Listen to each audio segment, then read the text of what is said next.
ভিডিওটি দেখার আগে সবার কাছে ছোট্ট একটা রিকোয়েস্ট করতে চাই, প্লিজ প্লিজ প্লিজ যারা ভিডিওটি দেখবেন সবাই একটা করে সাবস্ক্রাইব করে দেবেন। আপনাদের ভালোবাসা পেলে এমন ভিডিও আরো উপহার দিব।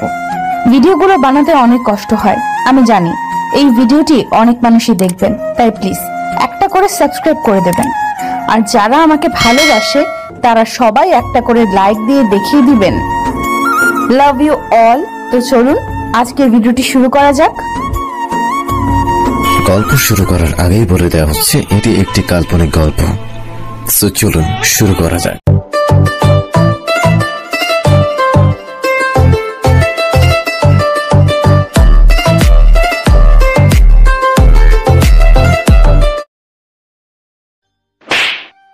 ফকিরের বাচ্চা ফকির, তোর সাহস হয় কি করে আমায় স্পর্শ করার? সরি ম্যাডাম, ভুলবশত হয়ে গেছে, আমি ইচ্ছে করে করিনি। মেয়ে দেখলেই কি গায়ে পড়তে ইচ্ছে করে তোর ছোট লোকের বাচ্চা? ম্যাডাম ভুলবশত হয়ে গেছে, সামন থেকে আর এমন হবে না, আমাকে এবারের মতো ক্ষমা করে দেন।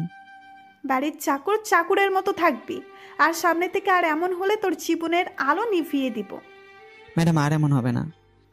তোর মতো অনাথ ছোট লোক বাচ্চাদের কি করে যে আমাদের বাসায় আসলো সেটাই আমি চিন্তা করে পাই না। আর বাবা যে কি দেখে তোকে আমাদের বাড়িতে নিয়ে এলো সেটাও বুঝি না। আমার চোখের সামনে থেকে বিদায় হ, বের হ রুম থেকে এখন। আমি তাড়াতাড়ি করে ম্যাডামের রুম থেকে বের হয়ে ছাদে চলে গেলাম, গিয়ে নিজের চোখের জল ঝরাতে লাগলাম। শুনেছি ছেলেরা নাকি কান্না করে সবার আড়ালে, আমি তেমনি ছাদে এসে সবার আড়ালে চোখের জল ফেলছি। তখন কেউ আমার কাঁধে হাত রাখলো, আমি চোখের জল মুছে পিছনে তাকিয়ে দেখলাম দাদিমার ছোট আম্মু দাঁড়িয়ে।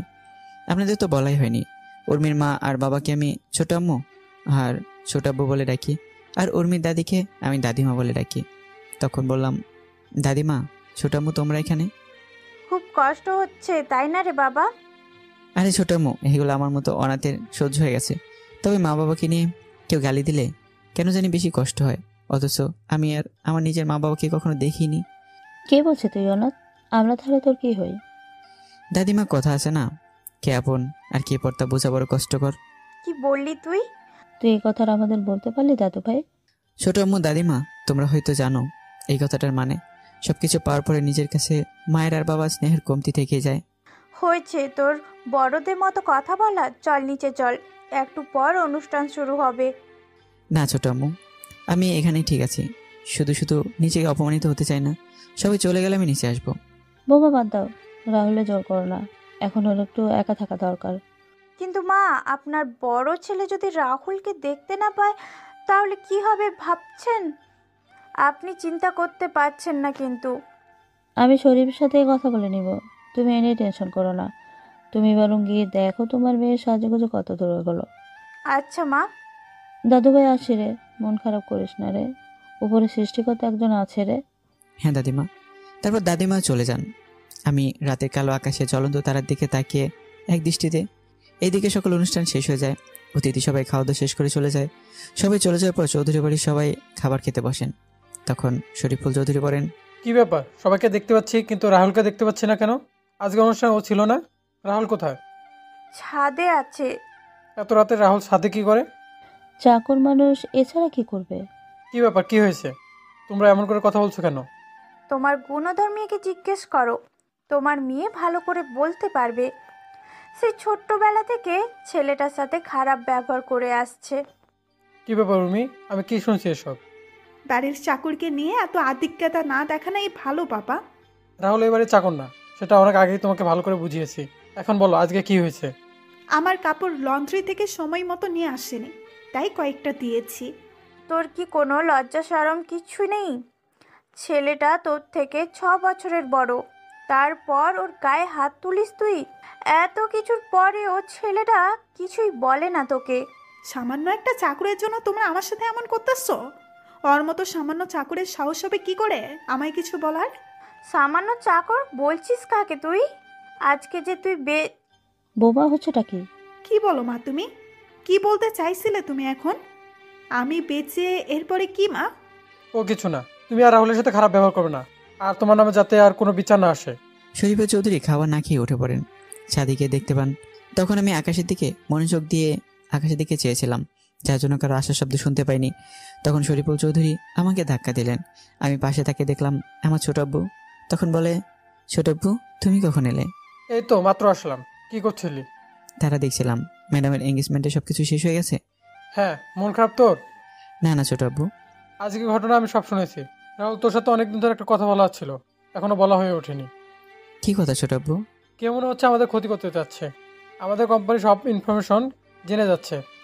আমার হাতে কয়েকটা কন্ট্যাক্ট ছিল, ইতিমধ্যে তা হাতছাড়া হয়ে গেছে। আমি কিছুই বুঝতে পারছি না। আর কয়েকদিন পর উর্মির বিয়ে, সব কিছু মিলে একটা অদ্ভুত ব্যাপার হচ্ছে।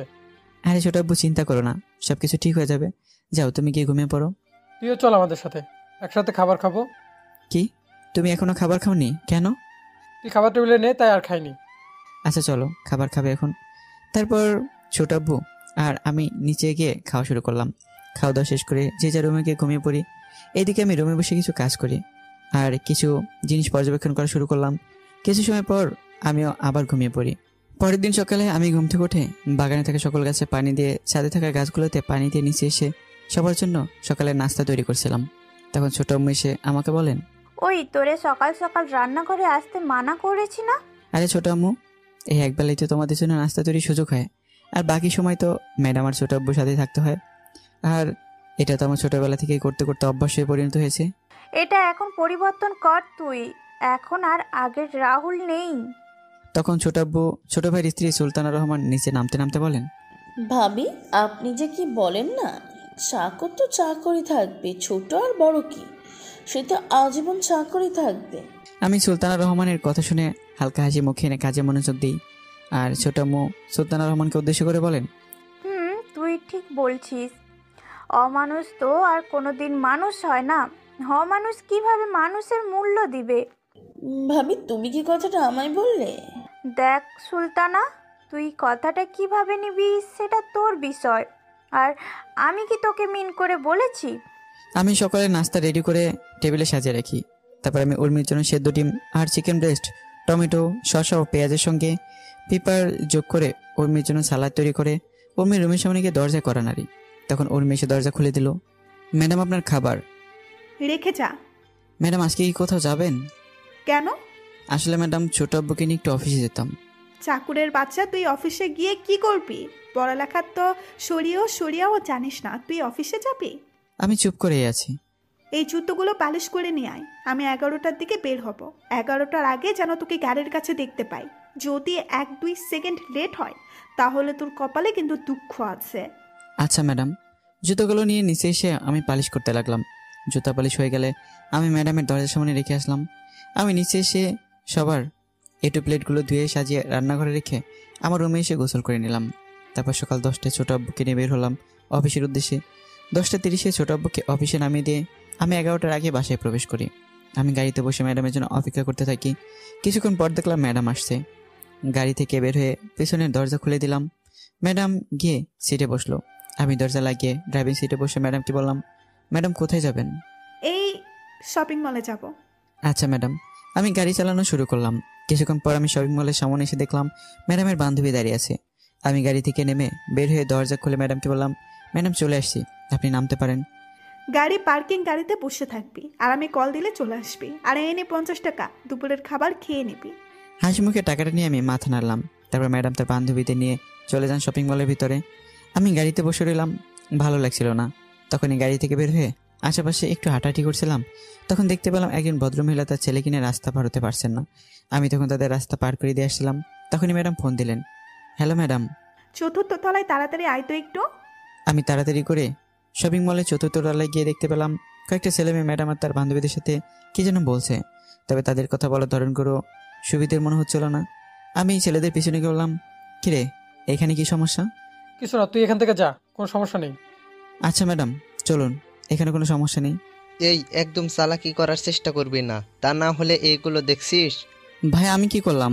আমি তোমাদের জিজ্ঞেস করলাম সমস্যা কি, তোমরা বলে কোনো সমস্যা নেই, তাই তো আমি এদের নিয়ে চলে যাচ্ছি। আমরা তো কে যেতে বলেছি? আর কোনো কথা বলার সুযোগ দিলাম না। সোজা মুখ বরাবর একটা ছক্কা হাঁকিয়ে দিলাম আর ছেলেটা বাউন্ডারির বাইরে। তারপর সব কয়টাকে মারা শুরু করলাম। হঠাৎ কেউ আমার পেটের পাশে ছুরি দিয়ে আঘাত করে। আমি পিছনে তাকিয়ে দেখলাম ওই ছেলেটা। আমি তখন যে ছেলেটা দিকে এগিয়ে যাব তখন ছেলেগুলো দৌড়ে পালিয়ে যায়। তারপর আমি আমার শার্ট খুলে আঘাত পর্যায়ে বেঁধে নিলাম। তারপর ম্যাডামকে বললাম, চলুন ম্যাডাম বাসায় যাওয়া যাক তাহলে।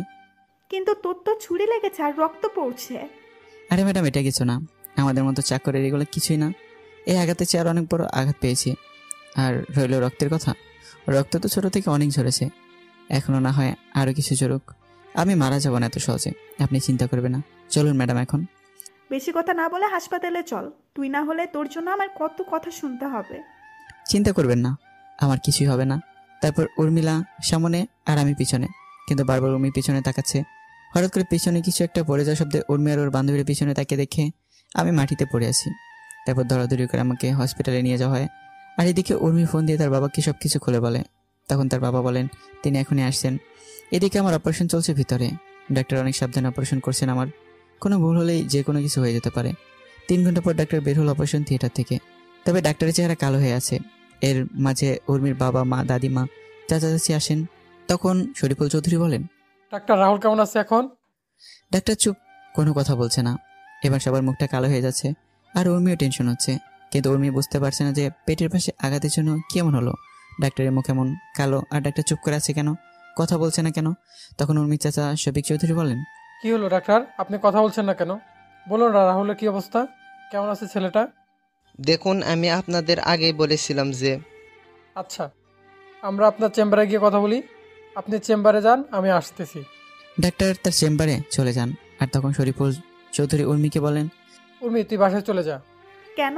আর তোমরা ডাক্তারকে এখানে কিছু বলতে মানা করলে কেন? তোমরা কি লুকাতে চাচ্ছ আমার থেকে? সামান্য একজন বাড়ির চাকরির জন্য তোমরা এত চিন্তা করছো কেন? আরও মরে গেলেই বা কি? কি ব্যাপার বলো তো, তোমরা কি লুকানোর চেষ্টা করছো বলো তো? আমি এখানেই থাকি, আর উর্মি বরং বাসায় চলে যাক। ভাবি কি বললো তোমায়, শুনতে পাওনি? উর্মিকে নিয়ে বাসায় যা। উর্মি আর তার চাচি সুলতান রহমান চলে যান হসপিটাল থেকে। তারপর সবাই মিলে ডাক্তারের চেম্বারে যান। তখন ডাক্তারের কথা শুনে সবার মুখ কালো হয়ে গেল। 7 দিন পরে সবাই আমাকে নিয়ে বাসায় ফিরে আসে। আমার পুরোপুরি সুস্থ হতে আরও 3 দিন সময় লাগে। এখন আমি পুরোপুরি সুস্থ। আমি আগের মতো বাসায় সব কাজ করি। আমি একদিন আমার রুমে বসে BCS এর পড়ালেখা করছিলাম।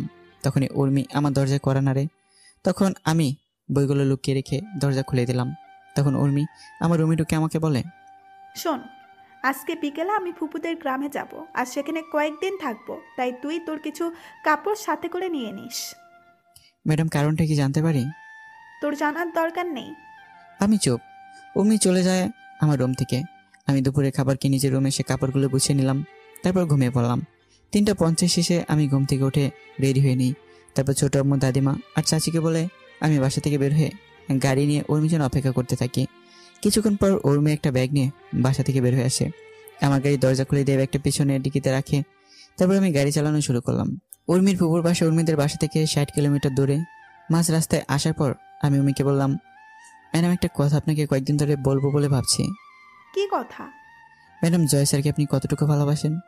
হঠাৎ এই প্রশ্ন কেন? ম্যাডাম বলেন না। নিজের চেয়েও বেশি ভালোবাসি। আর আপনার মা বাবাকে? হ্যাঁ, তাদেরও বাসি। কতটুকু?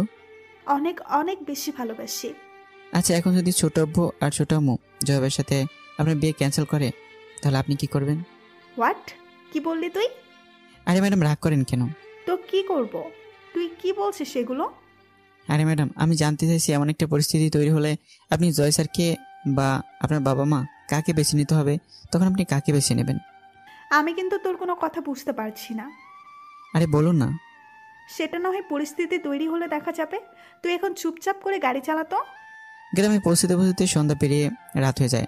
গ্রামে প্রবেশ করে কিছুদের আসার পর গ্রামের কয়েকজন বকাট এসে আমার গাড়ির সামনে দাঁড়ায়।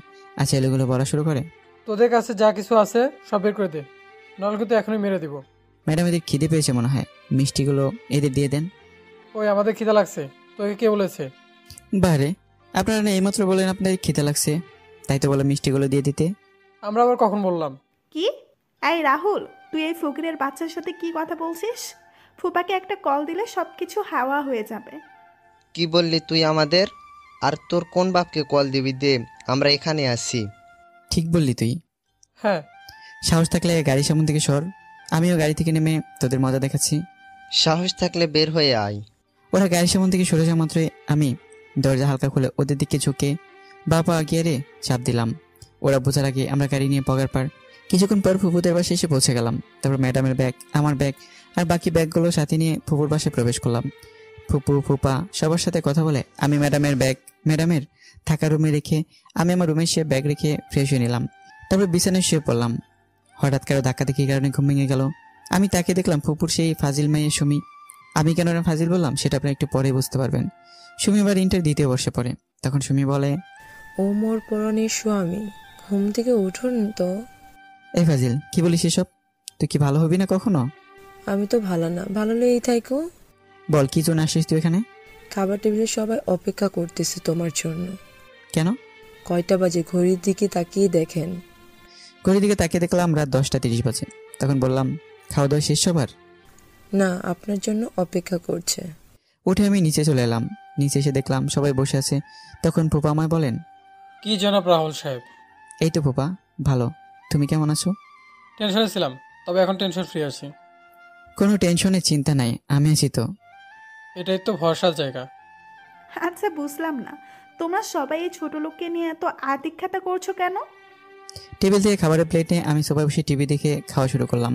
ম্যাডামের কোনো কথার উত্তর দিলাম না। উত্তর দিলে চেঁচামেচি শুরু করবে। কিছুক্ষণ পর আমার পাশে তাকিয়ে দেখলাম সুমি আমার পাশে এসে বসছে। আমি সুমি থেকে একবার তাকিয়ে খাবার খাওয়াতে মনোযোগ দিলাম। তখন উর্মি ম্যাডাম সুমিকে বলেন, কিরে সুমি, তুই খাবার টেবিল ছেড়ে এই ছোট লোকের সাথে গিয়ে খাবার খাচ্ছিস কেন? আপু আমার ইচ্ছে করছে তাই। ফুপু ফুপা, তোমরা সুমিকে কিছু বলছো না যে? কি বলবো? এই ছোট লোকটার সাথে বসে খাবার খাচ্ছে আর তোমরা কিছু বলছো না যে? দেখো উর্মি, সুমি এখন প্রাপ্তবয়স্ক একটা মেয়ে। ও ওর নিজেরটা বুঝে। এখন বুঝতে পারছে কার সাথে চলাফেরা করলে ভালো হবে আর কার সাথে চলাফেরা করলে ওর খারাপ হবে, সেটাও নিজেই বুঝতে পারে। তাই বলে উনি এসব কথা বাদ দে, তুই খাবার খেয়ে নে। রাহুল বাবা, তোর কিছু লাগবে? না ফুপু। আরে মা, আর একটু খাবার দাও। দেখছো না আগের থেকে কেমন যেন শুকিয়ে গেছে। ওই ফাজিল, আমি শুকিয়ে গেছি কোথায়? দেখছিস না মোটা হয়ে গেছি? হ্যাঁ সেটাই দেখতে পাচ্ছি। তুই দেখতে পাবি, তুই তো আস্ত একটা ফাজিল। তুই একটা ফাজিল। খাবার খা চুপচাপ। এদিক উর্মির আগে ফুসছে। ভেবেছিল সে এখানে আমাকে নিয়ে ইচ্ছে মতো অপমান করবে, কিন্তু এখানে তো তার উল্টো, সবাই আমাকে নিয়ে কথা বলছে। উর্মি খাওয়া শেষ করে তার রুমে চলে যায়। এদিকে আমি খাবার খেয়ে যে যার রুমে চলে যাব। তখন ফুপু আর ফুপা আমার সামনে এসে বলেন, আর কত অপমান সহ্য করবি তুই রাহুল? চাকরের আবার মান অপমান? এই তো আর কয়েকটা দিন, তারপর ম্যাডাম তো ওনার স্বামীর বাড়িতে চলে যাবেন। সত্যি কথাটা বলে দে না এবার উর্মিকে, তাহলে তোর সাথে অন্তত খারাপ ব্যবহার আর করবে না। সেটা আমি চলে যাওয়ার কয়েকদিন আগেই ওনাকে বলবো। তুই চলে যাওয়ার কয়েকটা দিন মানে? আরে ও কিছু না, তোমরা টেনশন করো না আমায় নিয়ে, গিয়ে ঘুমিয়ে পড়ো। কালকে তুমি আমায় নিয়ে কলেজে যাবে। পারবো না। ও বাবা, ও মা, বলো না আমায় নিয়ে কালকে কলেজে যাইতে। আর নাটক করতে হবে না। আচ্ছা নিয়ে যাব, কিন্তু কিন্তু কি রে রাহুল? ম্যাডাম, এই নিয়ে চিন্তা করতে হবে না, আমি উর্মিকে বুঝিয়ে বলবো, তাহলে উর্মি বুঝবে। আচ্ছা গুড নাইট। পরদিন সকালে আমার ঘুম ভাঙে কারো গরম নিঃশ্বাসে। তখন আমি তাকে দেখি সুমি আমার খুব কাছে। এটা থেকে আমি এক লাফে বিছানা থেকে মাটিতে পড়ে যাই। তখন সুমি বলে, এটা কি হলো? তুই কি করছিলি এটা? একটু মিষ্টি খাওয়ার জন্য আসছিলাম। মিষ্টি খাবি তো আমার কাছে গিয়ে? মা, তুমি তো মিষ্টি বয়, তাই তো তোমার কাছে মিষ্টি খাওয়ার জন্য আসছি। তুই কি রুম থেকে যাবি নাকি আমি চলে যাব? নাটক করে লাভ নেই, তোমরা 1 সপ্তাহ আমাদের এখানে থাকবে। জীবনেও না। বেশি কথা না বলে রেডি হয়ে নাও, একটু পরে কলেজে যেতে হবে। এত সকালে? আমাদের ক্লাস 9টায় শুরু, আর এখন 7:50 বাজে। আচ্ছা তুই যা, আমি নিচে আসছি। আচ্ছা, ওটা কি তোমার ডান পাশে? আমি আমার ডান পাশে তাকাতেই সুমি আমার বাগালে একটা সময় দিয়ে দৌড়ে পালিয়ে যায়। আমি কি বলবো বুঝে উঠতে পারছি না। তারপরও আমি ফ্রেশ হওয়ার জন্য বাথরুমে চলে যাই। বাথরুম থেকে ফ্রেশ হয়ে নিচে গিয়ে সকালে নাস্তা করে সুমির জন্য অপেক্ষা করতে থাকি। কিছুক্ষণ পর সুমি চলে আসে। তখন আমি আর সুমি বের হয়ে বাসা থেকে। আমি যে গাড়িতে উঠে বসবো তখনই সুমি বলে, ওদিকে কোথায় যাচ্ছ? কেন গাড়িতে যাবে না? না। তাহলে এটা যাবে কি? না। তাহলে কলেজে যাবে কিছু করে? বাইকে করে যাব। বাইক কোথায় পাবি? আর আমি তো বাইক চালাতে পারি না। মিথ্যে বলবে না, আমি জানি তুমি বাইক চালাতে পারো, আর বাইক গ্যারেজে আছে, নিয়ে আসো গিয়ে। গাড়ি থাকতে বাইক কেন? আমার ইচ্ছে তাই। আমি পারবো না। পারবে না তো তুমি? না। মা, ও মা, বাবা, ও বাবা, কোথায় তোমরা? চুপ, আমি যাব। চাবি কই? বাইকে আছে। তারপর গ্যারেজে গিয়ে দেখতে পেলাম একটা নতুন বাইক, অ্যাপাচি RTR 164B। তারপর বাইক স্টার্ট দিয়ে আমি গেটের সামনে এসে দাঁড়ালাম। সুমি এসে পিছনে বসলো। তখন আমি বললাম, এই নতুন বাইক কার জন্য কিনে আনা হয়েছে? তোমার জন্য। আমার জন্য মানে? যেদিন আমি শুনলাম তুমি আর উর্মি আপু আমাদের বাসায় আসবে আর 1 সপ্তাহ থাকবে, তখনই আমি প্ল্যান করি, বাবাকে বলে বাইক কিনে নিয়ে আসলাম। আর তুমি এভাবে আমায় নিয়ে প্রত্যেকটা দিন কলেজে যাবে। বাহ, দেখি স্বর্গে গেলেও ধান ভাঙবে। তুমি কি বললে এখনই? কিছু না, এই বলে আমি বাইক চালানো শুরু করলাম। কিছু দূর আসার পর সুমি আমায় জড়িয়ে ধরলো শক্ত করে। আমার কেন যেন অস্বস্তি হচ্ছিল। আমি তখন বাইক রাস্তার পাশে দাঁড় করালাম। কি হলো? তুই এভাবে আমায় জড়িয়ে ধরছিস কেন? আমার ভয় করে তাই। ভয় যখন করে তাহলে বাইকে আসার জন্য পাগল হয়েছিলি কেন? সাথে তুমি আছো তাই। তুই যদি এভাবে জড়িয়ে ধরিস তাহলে আর বাইক চালাবো না, আর তোর কলেজ মিস হয়ে যাবে। তাহলে তো তোমার সাথে আরো সময় কাটাতে পারবো ভালো করে। কি বলো তুমি? দেখ বোন, তুই সব কেন করছিস বলতো? কি বললি? তুই আমাকে তুই করে বলছিস কেন? আমি তোর কোন সম্পর্কে বইন লাগি? কেন ফুফাতো বোন? তুই তো আর নিজের ফুফাতো ভাই না, আর এখানে ফুফাতো ভাই বোনের মাঝে এইসব হয়। কি সব হয়? প্রেম, ভালোবাসা, বিয়ে আর চুপ কর, আমি নিয়ে যাচ্ছি তোকে। এই বলে আমি গাড়ি চালানো শুরু করি আর মনে মনে বলি, সুমি যা চাইছে সেটা কখনো সম্ভব না। আমার মতো চাকরির সাথে তার কখনো যায় না। আর তাছাড়া আমার এমন ছন্নছাড়া জীবনের সাথে সুমিকে জড়ানো ঠিক হবে না। যে পরিবারের সবাই আমাকে এত ভালোবাসে তাদের সাথে এমন বেইমানি আমি কখনোই করবো না। তার সে বরং সুমিকে বুঝে বললে সে ঠিকই বুঝবে। আমি এসব ভাবতেই সুমির কলেজের সামনে এসে পৌঁছে যাই। এরপর সুমি আমার হাত ধরে কলেজ ক্যাম্পাসে ঢুকে সুমি তার বান্ধবীদের সাথে আমার পরিচয় করিয়ে দেয়। আর সুমি বলে, hi guys, meet my boyfriend Rahul. সুমির বন্ধু আর বান্ধবীরা আমার সাথে এসে পরিচিত হয়ে নেয়। এদিকে আমি তো সুমির কথা শুনে পরে অবাক হয়ে গেছি। আর সুমির বন্ধু বান্ধবরাও আমাকে দুলাভাই ডাকা শুরু করছে। তখন আমি বললাম, আপুরা, তোমাদের কথা ভুল হচ্ছে। আর এই সুমি তোমাদের যা বলছে সব মিথ্যা। আমি চাই সুমিদের মামার বাসার সামনে একজন চাকর। আমার কথা শুনে সুমির বান্ধবীদের মুখ হা হয়ে গেল। তখন সুমি আমার দিকে একবার রাগি চোখে তাকিয়ে বলে, তুমি মামাদের বাসার চাকর কে বলেছে?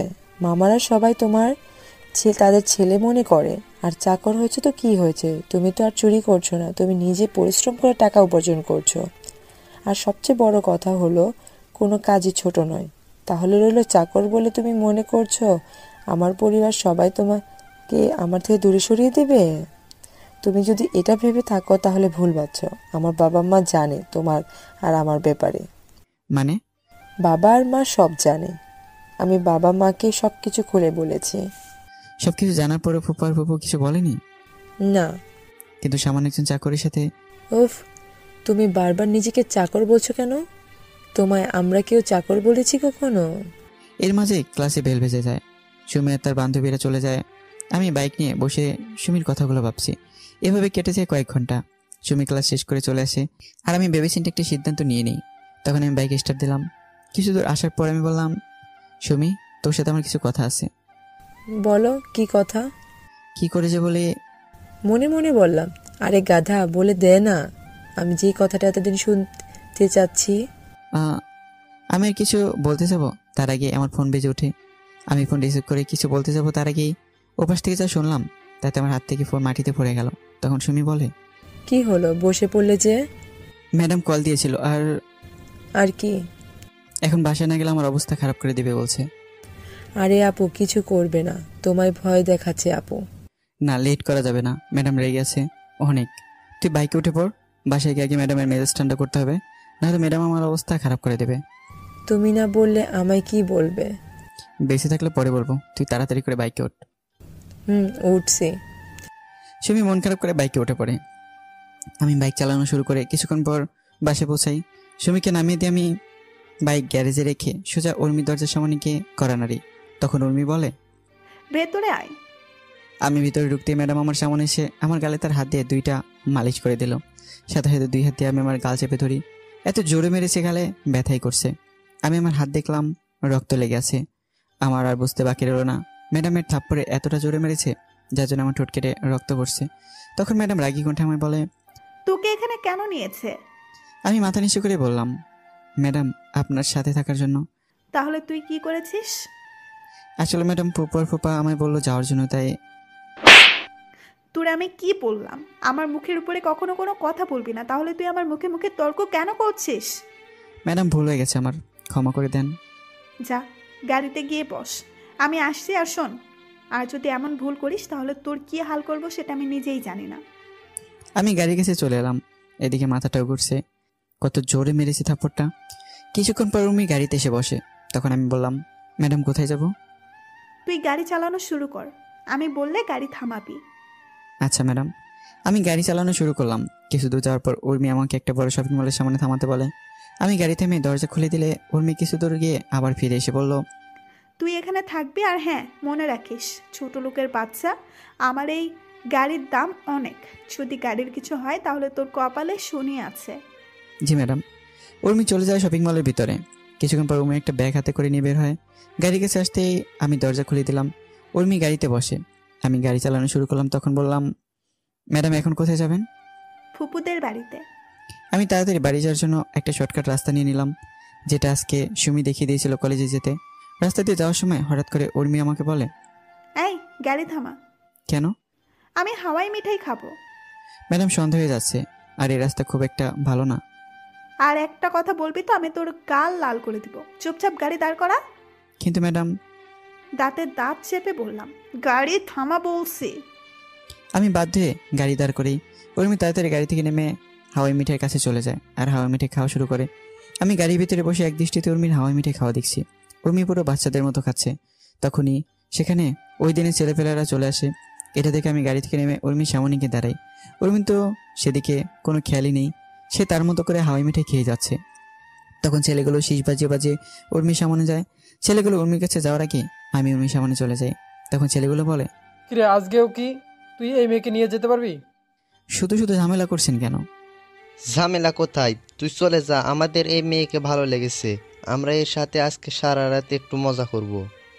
ছেলেগুলোর কথা শুনে উর্মি খাওয়া থামিয়ে দিয়ে ছেলেটার গালে ঠাস করে থাপ্পড় বসিয়ে দিয়ে বলে, ফকিরের বাচ্চা, তুই আমায় নিয়ে এমন কথা বলার সাহস করলে কি করে? এই বলে ছেলেটার গালে শরীরের সমস্ত শক্তিতে আরো একটা চড় বসিয়ে দিলাম। আরেকটা ছেলে যখন এগিয়ে আসবে তখন আমি এই ছেলেগুলোকে মারা শুরু করলাম। কিছুক্ষণ পর আরও কয়েকজন এসে ওই ছেলেদের সাথে যোগ দিল। আমি কোনো উপায় না পেয়ে উর্মিকে নিয়ে দৌড়ানো শুরু করলাম। দৌড়তে দৌড়তে আমরা আরেকটা গ্রামে চলে যাই। ওই গ্রামে গিয়ে আমরা একটা মসজিদে আশ্রয় নিই আর মসজিদের মুয়াজ্জিমকে সব কিছু খুলে বলি। মুয়াজ্জিম সব শুনে আমাকে আর উর্মিকে বসতে বলে। তিনি গ্রামের মুরব্বীদের খবর দিলেন। কিছুক্ষণ পর মুরব্বীরা আসলে আমি সব কিছু খুলে বলি আর তাদের সাহায্য চাই। তখন মুরব্বীরা আমাকে নিয়ে একটা জায়গায় বসেন। তারপর আমি আর উর্মিকে নানান প্রশ্ন করেন। আমি সব প্রশ্নের উত্তর ঠিকই দিলাম, কিন্তু উর্মি সব কিছুর উত্তর দেননি। আমি সবাইকে বলি উর্মি আমার স্ত্রী, কারণ আমি গ্রামের মুরব্বীদের কথা বলার ধরন আগে থেকে জানতাম। উর্মি তখন আমাকে সাথে মুরব্বীদেরও নানানভাবে কটূক্তি করে। তখন মুরব্বীরা সবাই মিলে কাজে ডেকে উর্মি আর আমার বিয়ে করিয়ে দেন। বিয়ে শেষ হয়ে গেলে আমি আর উর্মিকে আমাদের গাড়ি পর্যন্ত এগিয়ে দিল। আমি সবাইকে বিদায় দিয়ে গাড়িতে উঠে উর্মিও গাড়িতে ওঠে। আমি গাড়ি চালিয়ে কিছু দূর আসার পর উর্মি আমাকে গালি দিয়ে বলে, এই চাকরের বাচ্চা চাকর, তোর সাহস হলে কি করে আমায় তোর বউ বলার? এছাড়া কোনো উপায় ছিল না। আমি সব কিছু ঠিক করে নিয়েছিলাম, কিন্তু আপনি সব কিছু বেচতে দিলেন। তুই বাড়ির সামান্য চাকর হয়ে আমায় তোর বউ বলবি, সেটা আমি আবার মেনে নেব? তুই ভাবলি কি করে? ম্যাডাম, আপনি গ্রামের মুরব্বীদের কথার মানে বুঝবেন না আর মুরব্বীদের কথার উত্তর দিতে পারবেন না, তাই আমি আপনাকে আমার বউ বলেছি। আপনি যদি আমার সাথে তাল মিলিয়ে কথা বলতেন তাহলে আজকে আপনার সাথে আমার বিয়ে কখনোই হতো না। আপনি আপনার জেদ আর আপনার ইগোর জন্যই আজ এই পরিস্থিতি সৃষ্টি হয়েছে। আমি এই বিয়ে মানে না, আর তোকে আমার স্বামী বলেও মানি না। আমি কয়েকদিন পরে তোকে ডিভোর্স দিয়ে দিব। আমারও কোনো ইচ্ছে নেই আপনার মতো পাগল আর উন্মাদ মেয়েকে বিয়ে করার। কি বললি? ছোট লোকের বাচ্চা তুই? হ্যাঁ, ঠিকই বলেছি। আমার কি পাগল কুত্তা কামড়েছে যে আপনাকে আমার বিয়ে করতে হবে? পাগল খারাপ আর পরিস্থিতির জন্য আপনাকে বিয়ে করতে হয়েছে। এবার কিন্তু তুই তোর লিমিট ক্রস করছিস। ও, আপনি এখন আমি লিমিট ক্রস করছি বলছেন? সামান্য কয়েকটা কথা বলতে আপনার লিমিট আমি ক্রস করে ফেলেছি? আরে আপনি যেমন ছোট থেকে অনেক কথা বলছেন, তাহলে আপনি কি লিমিট ক্রস করেননি? ম্যাডাম শুনুন, মানুষের আসল পরিচয় তার সৌন্দর্য বা টাকা পয়সা নয়, তার আসল পরিচয় হলো তার ব্যবহারাত্মক চরিত্র দিয়ে। আপনারা বড় লোক মানুষকে বিচার করেন টাকা পয়সা দিয়ে, তাই হয়তো কোনো মানুষ আপনাকে ধোঁকা দেবে সেটা বুঝতে পারে ওঠেন না। আপনারা মনে করেন টাকা পয়সা থাকলে আসল সুখ, কিন্তু ম্যাডাম সেটা সত্যি না। সত্যিটা হলো মানুষের ভালো কাজে একজন মানুষের আসল শান্তি। আপনি যদি রাতের বেলা ঘুমানোর আগে শুয়ে শুয়ে চিন্তা করেন কালকে কত টাকা ইনকাম করব, কালকে কোথায় কোথায় পার্টি করব, তাহলে তো আপনি ঘুমাতে পারবেন, কিন্তু শান্তির ঘুম ঘুমাতে পারবেন না। আবার আপনি যদি চিন্তা করেন আজকের দিনে আপনি কতজন মানুষের সাথে ভালো ব্যবহার করেছেন আর কতজন মানুষকে সাহায্য করেছেন, সেটা মনে হলে আলাদা একটা শান্তি নিজের ভিতরে অনুভব করবেন, আর তখনই ঘুমটাও শান্তির হবে। আমার কথাগুলো প্রথমে উর্মি ভালো না লাগলেও পরে কেন জানি আমার কথাগুলো শুনতে তার ভালো লাগছিল। তখন আমি এবার বললাম, ম্যাডাম চিন্তা করবেন না, আজকের বিষয়টা কেউ জানতে পারবে না। আর কয়েকদিন পরে আমি ডিভোর্স পেপারে স্বাক্ষর করে আপনাকে দিয়ে দেবো। কথাগুলো বলতে বলতে আমরা বাসায় চলে যাই। উর্মি গাড়ি থেকে নেমে বাসার ভিতরে চলে যায়। আমি গাড়ি পার্কিং করে বাসার ভিতরে প্রবেশ করি। তখন ফুপা বলেন, কোথায় গিয়েছিলে তোরা? ম্যাডাম কি যেন কাজ ছিল, তাই ম্যাডামকে নিয়ে গেছিলাম। গ্রামের সন্ধ্যার পরে কোথাও বের হবি না, গ্রামের পরিবেশ সন্ধ্যার পরেই পাল্টে যায়। আচ্ছা। আমি আমার রুমে চলে যাই। রাতের খাবার খাওয়ার সময় ফুপু বলেন, উর্মি, তোরা আমাদের এখানে কোনো অসুবিধা হচ্ছে না তো? না ফুপু, আমার কোনো সমস্যা হচ্ছে না। উর্মি, তুই চাইলে কালকে সুমির সাথে সুমির কলেজে যেতে পারিস। তাছাড়া রাহুল ও সুমিকে নিয়ে সুমি কলেজে যায়। কলেজে গিয়ে তোর ভালো লাগবে। তোর ফুপু তো তার কাজ নিয়ে বিজি, আমি অফিসে থাকি, তুই একা বাসায় থাকিস। আপু যাবে না আমার কলেজে, তাই না আপু? আমি তোকে কখন বললাম আমি যাব না কলেজে? তুই না কালকে বললি যাবি না আমার কলেজে? তখন ইচ্ছে হয়নি, এখন আমার ইচ্ছে হয়েছে তাই। আমি সবাই বসে টিভি দেখছি আর খাবার খাচ্ছি। আর এদিকে উর্মি কালকে কলেজে যাবে শুনে সুমির অনেক রাগ হচ্ছে। সুমির রাগ হচ্ছে তার বাবার উপর, তিনি কেন উর্মিকে তাদের সাথে কলেজে যেতে বলছেন। সুমি মন খারাপ করে খাবার নাড়াচাড়া করছে। তখন সুমির বাবা বলে, কিরে সুমি, খাচ্ছিস না কেন? খাচ্ছি তো। সুমি, তুই কোনো কিছু নিয়ে টেনশন করেছিস? আস্তে আস্তে করে বললাম, তুই তো আমার আসল টেনশনের কারণ আপু। কালকে কলেজে গিয়ে যে তুই যে কি করবি সেটা নিয়ে আমি টেনশনে আছি রে বোন। কি রে, কিছু বলছিস না যে? কালকের বাসের জন্য অপেক্ষা করছি। কিসের বাস? যেটা তুমি বুঝবে না। তারপর খাবার শেষ করে যে যার রুমে চলে যায়। আমি আমার রুমে গিয়ে ঘুমিয়ে পড়ি। পরদিন সকালে আমি ঘুম থেকে করে সকালে নাস্তা শেষ করে মোবাইলে গেম খেলা শুরু করি। এদিকে উর্মিরা সুমি সকালে নাস্তা শেষ করে নিজেদের রুমে গিয়ে কলেজে যাওয়ার জন্য রেডি হচ্ছে। কিছুক্ষণ পর উর্মি আর সুমি রেডি হয়ে নিচে নামে, আর আমার কোনো দিকে নজর নেই। আমার নজর শুধু নিজের মোবাইলের স্ক্রিনে। তখন সুমি বলে, এই যে হ্যালো। ব্যস্ত আছে এখন, প্লিজ ডিস্টার্ব করবেন না, তাহলে তো খারাপ হয়ে যাবে। চুপ কর, না হলে তোর। আমার কোনো দিকে খেয়াল নেই, আমি শুধু আমার গেম নিয়ে ব্যস্ত। সুমি কোনো উপায় না পেয়ে তখন আমাকে জোরে ধাক্কা মারে। সুমির ধাক্কায় আমার জ্ঞান ফিরে। তখন আমি সামনে তাকে দেখতে পাই উর্মি আর সুমি দাঁড়িয়ে আছে। আমি ফোন রেখে তাড়াতাড়ি করে গাড়ি কাছে চলে যাই। আমার পিছন পিছন সুমি আর উর্মি গাড়ি কাছে চলে আসে। আমি দরজা খুলে দিলে উর্মি পিছনের সিটে গিয়ে বসে, আর সুমি আমার পাশের সিটে এসে বসে। আমি গাড়ি চালানো শুরু করলাম। কিছুক্ষণ পর সুমির কলেজে পৌঁছে গেলাম। সুমি গাড়ি থেকে নেমে উর্মিকে বলে, আপু চলো। চল। কি হলো, তুমিও আসো? উর্মি ম্যাডামকে দেখে আমি সুমিকে বললাম, না আপনারা যান, আমি এখানে আছি, আর কোনো কিছু দরকার হলে আমাকে বলবেন, আমি পৌঁছে যাব। বললাম না আসার জন্য। না আপনারা যান। এই সুমি, ওকে এত বলছিস কেন? ও চাকর, ও গাড়ির কাছেই থাকুক, ওকে কেন ডাকছিস তুই? আপু ও তোমাদের চাকর নিয়ে আমাদের জন্য আর আমাদের অতিথি, তাই অন্তত তুই আর আমার কলেজে ওকে চাকর বা অন্য কিছু না বললে খুশি হব।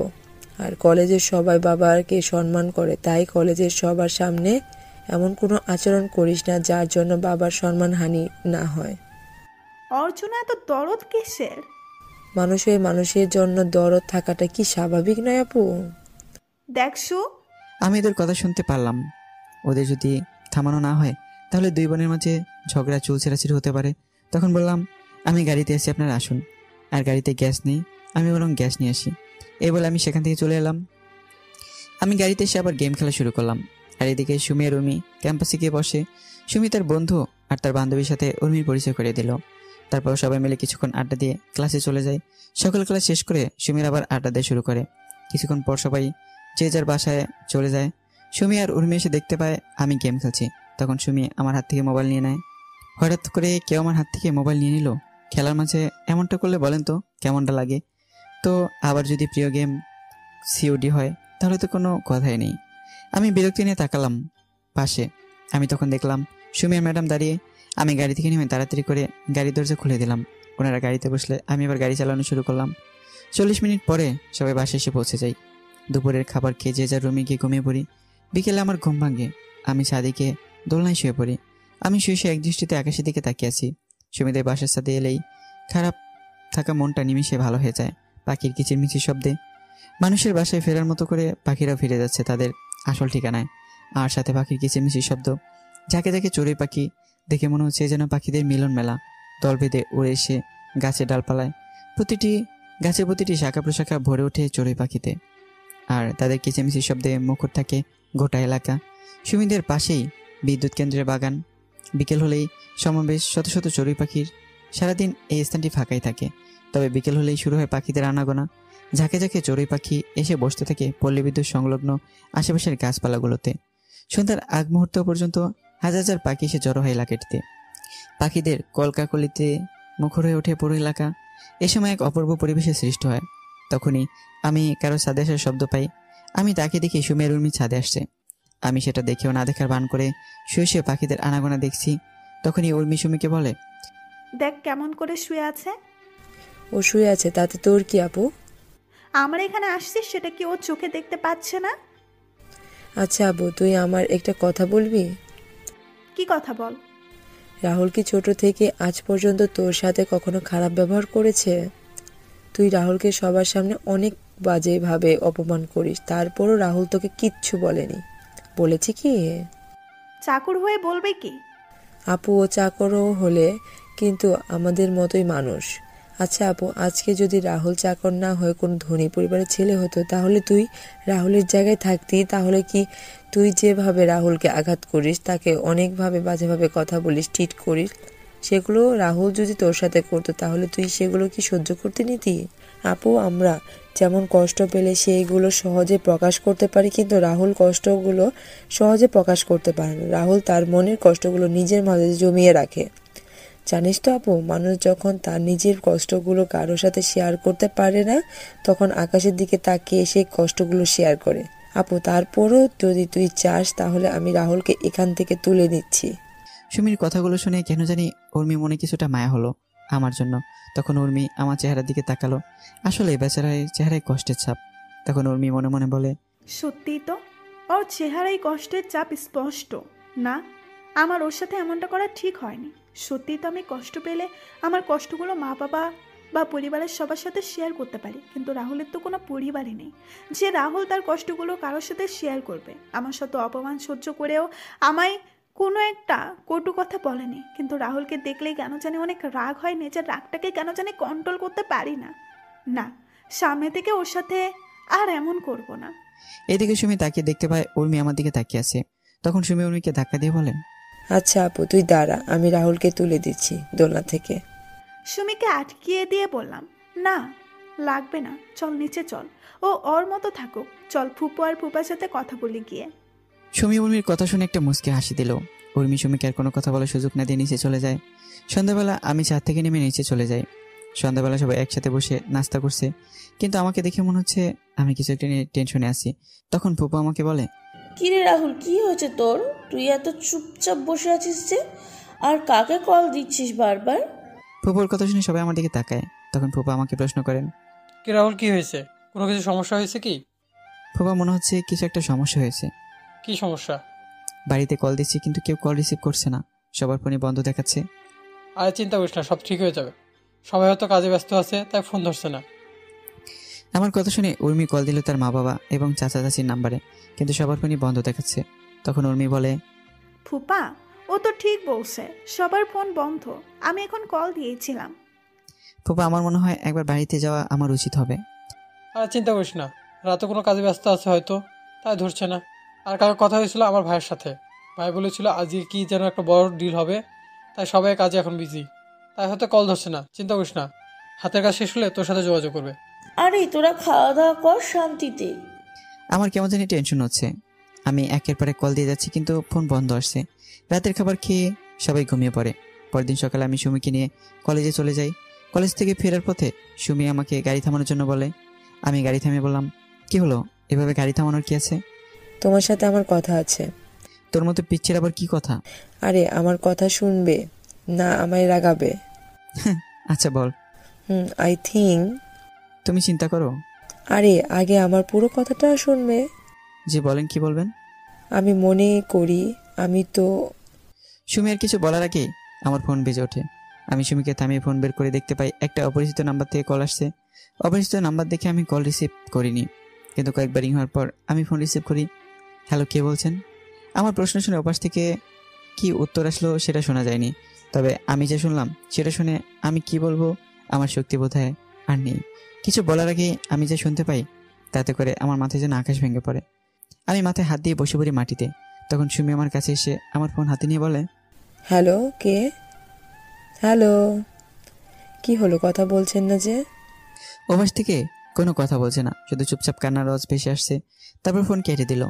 আমার কাছে এসে আমাকে বলল, কি হলো, হঠাৎ করে বসে পড়লেন কেন? কে কল দিয়েছিল, কি বললো ফোন দিয়ে? আমি কোনো কথাই বলছি না, মাথায় হাত দিয়ে নিচে হয়ে বসে আছি। একের পর এক প্রশ্ন করে যাচ্ছে সুমি, কিন্তু আমি কিছুই বলছি না। হঠাৎ করে আমি বসা থেকে দাঁড়িয়ে যাই। তখন বললাম, এখন আমার বাসায় যেতে হবে। কেন? সব কিছু ডিটেলসে বলা যাবে না। কিন্তু তুমি না বললে কি বলবে আমায়? কিছু না, বাইকে ওঠো। না, তুমি আগে বলো আমায় কি বলতে চেয়েছিলে। সুমি প্লিজ দয়া করে বাইকে ওঠো, আমার এক্ষুনি বাসায় যাওয়া লাগবে। না বলছি তো, না। তাহলে থাকো তুমি। এই বলে আমি বাইক চালিয়ে বাসায় চলে এলাম। বাসায় এসে ম্যাডামকে ডাকতে লাগলাম, ম্যাডাম ম্যাডাম।